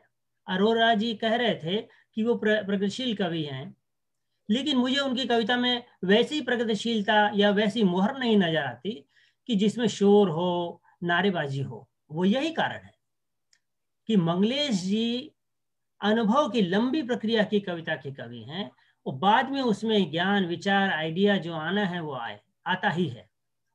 इसलिए एक लंबी जो अनुभव की कविता होती है उसमें उसकी विशेषता ही यह होती है कि इसमें जो कविता आप लिखेंगे उसमें फीलिंग या संवेदनाएं बहुत ज्यादा से सामने आती। जैसे मैं एक उनकी कविता सुनाना चाहता हूँ। ये तो तमाम कविताएं देखी जा सकती है। दादा की तस्वीर एक कविता जिसके शुरुआती पंक्तियां हैं। दादा को तस्वीरें खिंचवाने का शौक नहीं था या उन्हें समय नहीं मिला। उनकी सिर्फ एक तस्वीर गंदी पुरानी दीवार पर टंगी है। वे शांत और गंभीर बैठे हैं, पानी से भरे हुए बादल की तरह। ये जो चीज है कि जो बात कहना चाहते हैं उसमें संवेदना का जो स्वर है, जो उसका रचाव है, वो साफ दिखाई दे। ये मंगलेश जी हैं जिनकी हर कविता में हमें दिखाई देता है। एक अंतिम बात जो एक कवि के लिए बहुत जरूरी है कि हम सीखें, सीखना चाहिए, वो हर कविता में वो एक पैमाना भी है, वो है कि उनका विनम्र शिल्प, कविताओं का जो शिल्प है बहुत ही पोलाइट है, विनम्र है। कहीं इसलिए महसूस होता है कि उनकी कविता कोई आक्रामक नहीं है, हमको सबको छूती है तमाम तरह के। आज भी अगर आप उनकी कविता को उठाएं, कोई कविता, उदाहरण के लिए तो मैं बहुत सारी कविताएं बता सकता हूँ, आप सब उन सब से जुड़े हैं, लेकिन उन सब में एक विशेष बात है कि वो आकर्षण इसलिए बनता है मंगलेश जी की कविता में क्योंकि उसमें एक विनम्र स्वर है, उसका शिल्प बहुत विनम्र है। तो बहरहाल मुझे बहुत अच्छा लगा, दुख भी हुआ था जब मंगलेश जी की ये सूचना मुझे मिली कि मैंने अपना ही एक खून का एक रक्त, अपने खून का एक हिस्सा खो दिया है कहीं से मैं कम। और ऐसा कमजोरी मुझे लगता है मेरे और तमाम मित्रों ने महसूस की, वो केवल इसलिए कि इतना प्यारा, इतना साफ, इतना अच्छा, इतना सबको साथ लेके चलने वाला कवि मतलब बार बार हमें नहीं मिलता है। तो इसलिए भी मंगलेश जी को हम मिस करेंगे और मैं उनको याद करूंगा, याद कर रहा हूँ और श्रद्धांजलि देता हूँ।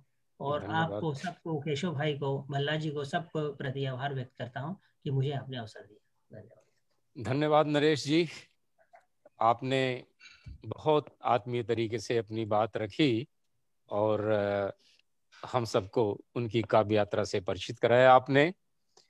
हमारे साथ पुणे से जुड़ी हुई हैं जानी मानी एंकर नीरजा आप्टे। नीरजा जी नमस्कार।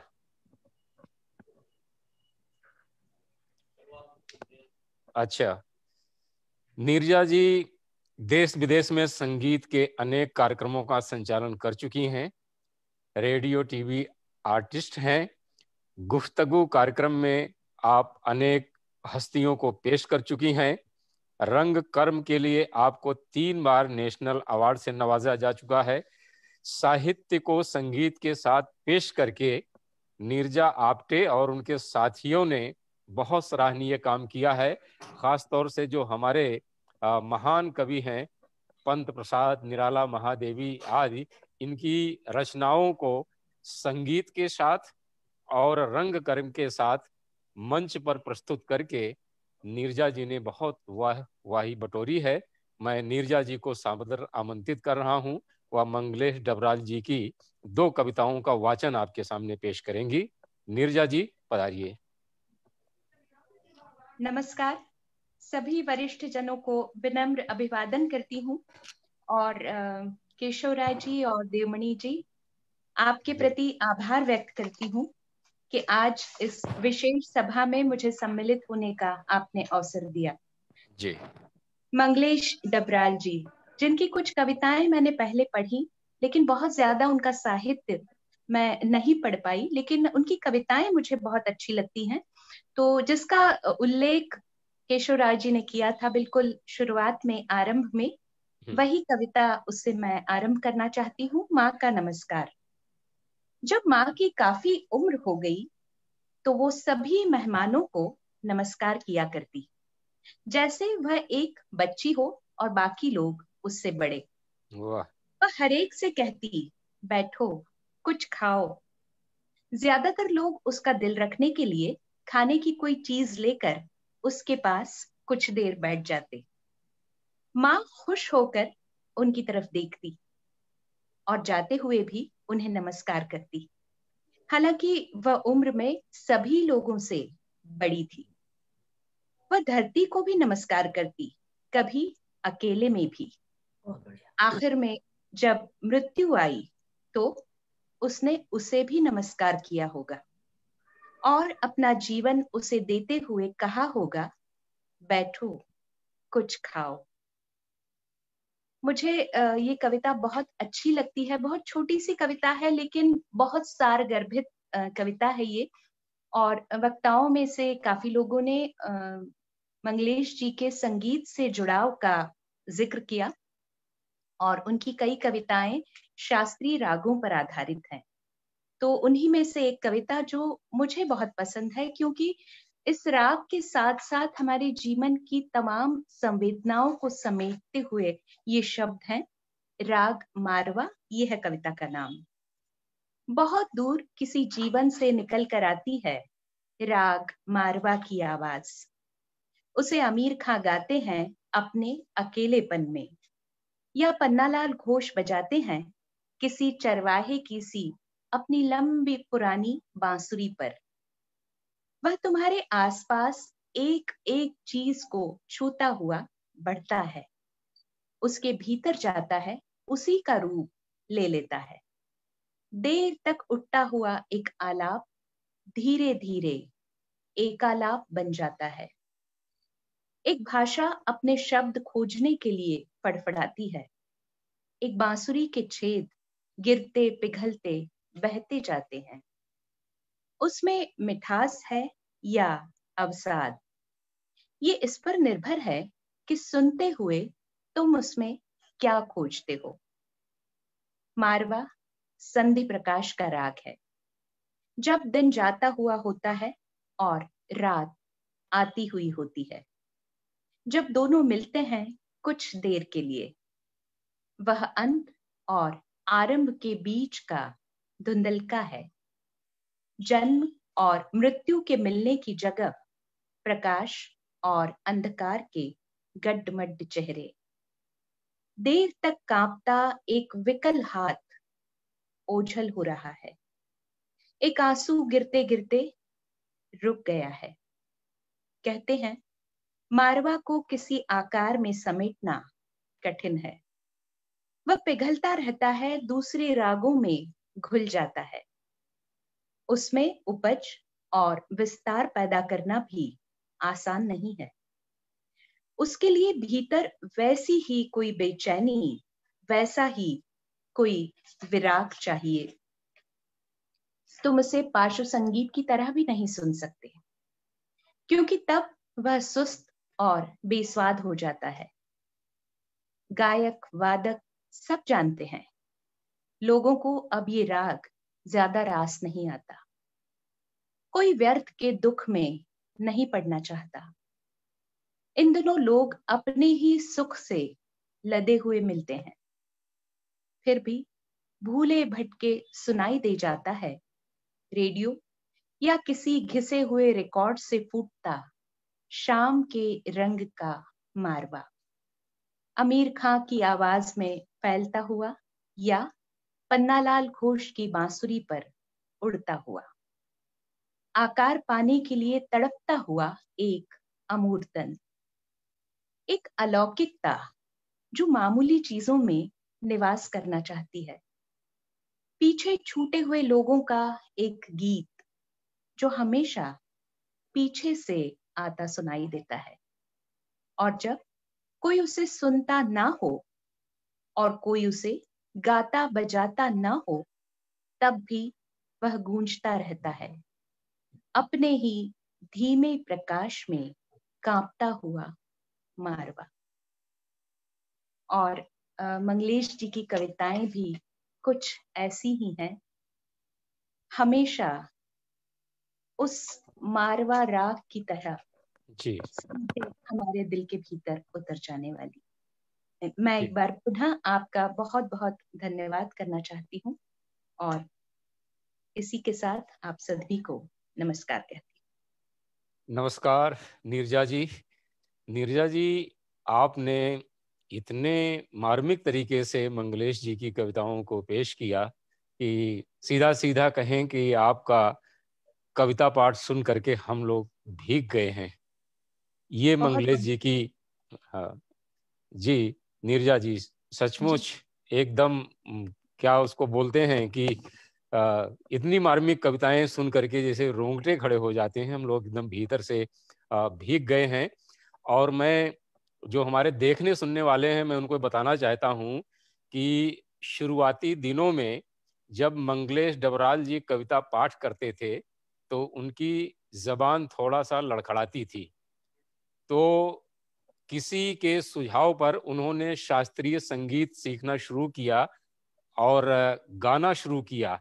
संगीत सीखते सीखते मंगलेश जी की जबान बिल्कुल साफ हो गई और आपने सुना होगा कि फिर उसके बाद वो घंटों धारा प्रवाह बोलते थे और जहां भी कविता पाठ करते थे बहुत असरदार तरीके से करते थे। मंगलेश जी एक बात और खास थी कि पढ़ने में उनका बहुत मन लगता था। उन्होंने विश्व साहित्य का विपुल अध्ययन किया था और इस अध्ययन ने उनके कविताओं की संवेदना को एक अलग गहराई प्रदान की थी और उनकी कविताओं की अनुगूंज दुनिया के तमाम देशों में पहुंची और दुनिया के बहुत सारे देशों में उनको कविता पाठ के लिए बुलाया और वहां जाके उन्होंने कविता पाठ किया।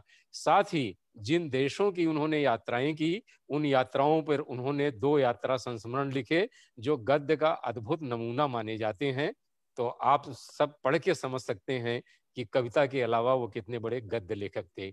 हमारे साथ हैं मुंबई के प्रतिष्ठित लेखक और संवेदनशील काव्य रसिक पंडित सुभाष चंद्र त्रिपाठी। मैं उन्हें आमंत्रित कर रहा हूं कि सुभाष जी अपनी भावनाओं का इजहार करें। सुभाष जी।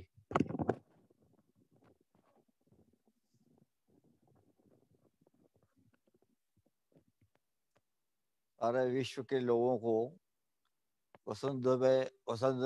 वसुदेव कुटुंबकम के अनुसार सबका सम्मान करता हूँ और सबको अभिवादन पेश करता हूँ और केशव जी और देवमणि पांडे जी का भी शुक्रिया अदा करता हूँ।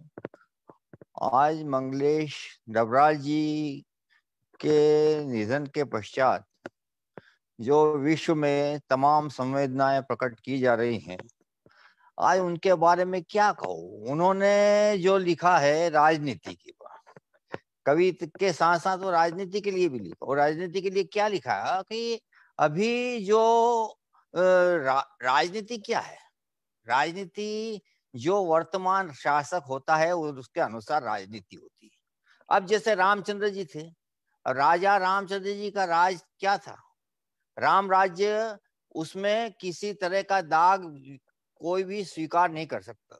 वो इसीलिए धोबी ने रामचंद्र जी की पत्नी के ऊपर कोई ने आक्षेप लगाया तो धोबी ने बोला कि भाई हम कैसे स्वीकार कर लें जिस राजा को बेदाग है।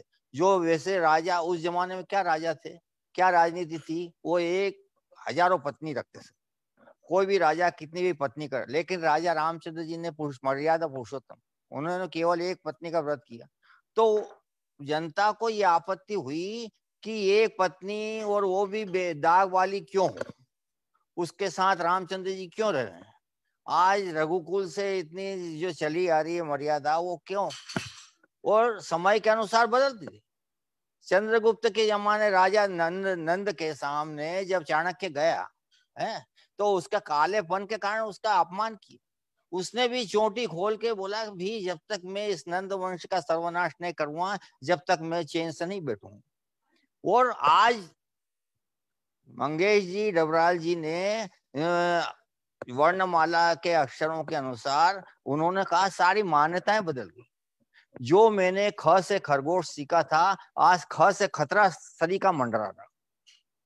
तो एक एक अक्षर के बारे में जब उन्होंने इस तरह से कविता में लिखा तो इससे सोच सकते हैं आप कि आज राजनीति क्या है, क्यों है। वो वर्तमान जो शासक है, प्रशासक है, जो अपना प्रजा गणतंत्र में अभी प्रधानमंत्री है, तो सारे जनता उसी के अनुसार। अब आदमी सोचे कि भाई राजनीति से हमको क्या लेना देना। अभी मेरी पत्नी आपत्ति करती कि पत्नी अपने को घर से घर में रखो, लेकिन जब नोटबंदी हुई तो फिर हमारे रिश्तेदार गए थे तो वो आगरा में थे, उनके पास 2 पैसे नहीं थे। क्यों? रात को 8 बजे बंद हो गया नोटबंदी से। तो अभी क्या करेगा आदमी? आदमी क्या करेगा? आदमी सोचता है कि राजनीति से हमसे कोई लेना देना नहीं। तो मंगेश डबराल जी ने यही बोला है कि ये जो कुछ भी अभी उसको ज्यादा मैं बोलते, क्योंकि मंगेश जी की कविताएं तो बहुत हो गई है, उसका उसी के अनुसार मिलती जुलती हमारे बालकृष्ण नवीन जी ने वो बोला था कि कभी कुछ ऐसी तान सुनाओ, कभी कुछ ऐसी तान सुनाओ जिससे उथल पुथल मच जाए, एक हिलोर इधर से आए एक हिलोर उधर से आए, वो प्राणों के लाले पड़ जाए। मतलब आदमी को हर एक को जागृत रहना, ये कोई भी शासक हो प्रशासक हो कैसी भी राजनीति हो, उसके अनुसार हर आदमी को उसमें भाग लेना है और देश को आगे बढ़ाना है। बहुत बहुत धन्यवाद सब।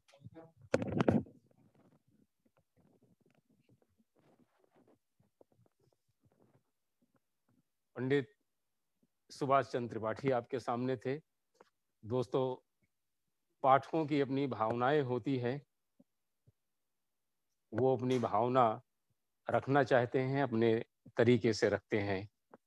तो थोड़ी देर पहले जो आपसे हमारी बातचीत हो रही थी, मंगलेश जी ने सिनेमा पर विपुल लेखन किया और वो जो सिनेमा की दृश्यात्मकता होती है वो उनकी कविताओं में आई। संगीत से उन्हें बेहद प्रेम था।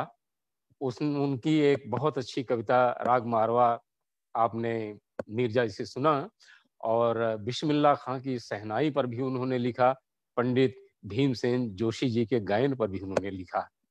तो ये जो साहित्य और संगीत के बीच एक सेतु है वो लेकर के आए और उन्होंने दोनों को जोड़ा। मैं अब संस्था के अध्यक्ष केशव राय जी को आमंत्रित कर रहा हूं कि वो यहाँ पधारें और इस कार्यक्रम को पूर्णता प्रदान करें। केशव राय।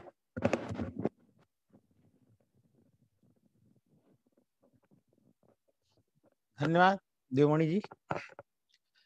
कार्यक्रम आप देख ही रहे थे, सभी वक्ताओं ने अपने अपने अनुभव मंगलेश जी के साथ साझा किए, उनके साथ बिताया हुआ समय, उनके साथ लेखन और उनके साथ साहित्यिक यात्राओं का विजय जी ने, अरोड़ा जी ने और प्रेम जन्मय जी ने और सभी ने किया। तो हमें जो प्रतिक्रियाएं आ रही थी ऑनलाइन, वो भी बहुत ही अच्छी प्रतिक्रियाएं आ रही थी। युवा वर्ग उनको बहुत सुन रहा था और इस तरह से लोखंडवाला का ये कार्यक्रम बहुत ही यादगार कार्यक्रम बन गया। उनकी स्मृतियां अमर हो गई हैं।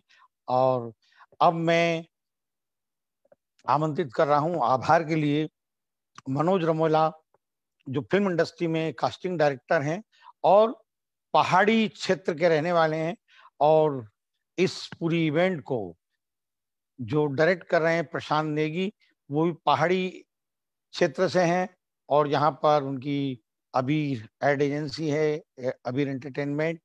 तो अब मनोज रमोला जी, आभार के साथ आप कुछ व्यक्त भी कीजिए अपने विचार। तो आइए मनोज रमोला जी।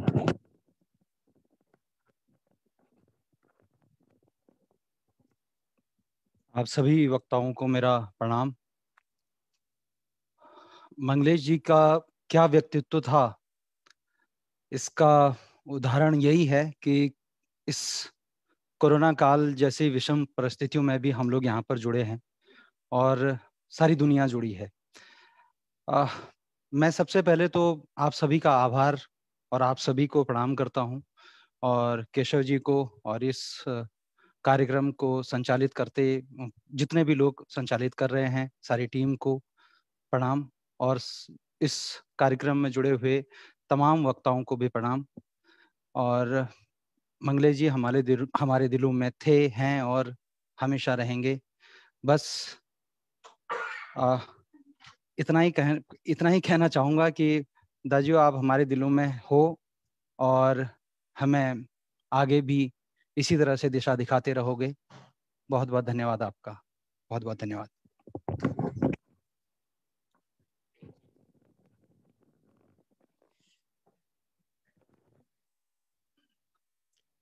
दोस्तों, अब हम आपसे विदा लेते हैं। मुझे पूरी उम्मीद है कि लोखंडवाला कविता क्लब का ये आयोजन आपको बेहद पसंद आया होगा। आज इस आयोजन की जिन रचनाकारों ने गरिमा बढ़ाई, doctor Vijay Kumar, doctor VK Bhalla, Rashmi Singh, Praveen Arora, Naresh चंदकर, Neerja Apte, Subhash Tripathi, मैं सबके प्रति संस्था की ओर से पुनः आभार ज्ञापित करता हूं। आप लोग अपना स्नेह इसी तरह बनाए रखें और आपकी सुझाव और आपकी प्रतिक्रिया का हार्दिक स्वागत है और आप सबके स्नेह से हमारे आयोजनों की ये सिलसिला जारी रहेगा। बहुत बहुत धन्यवाद।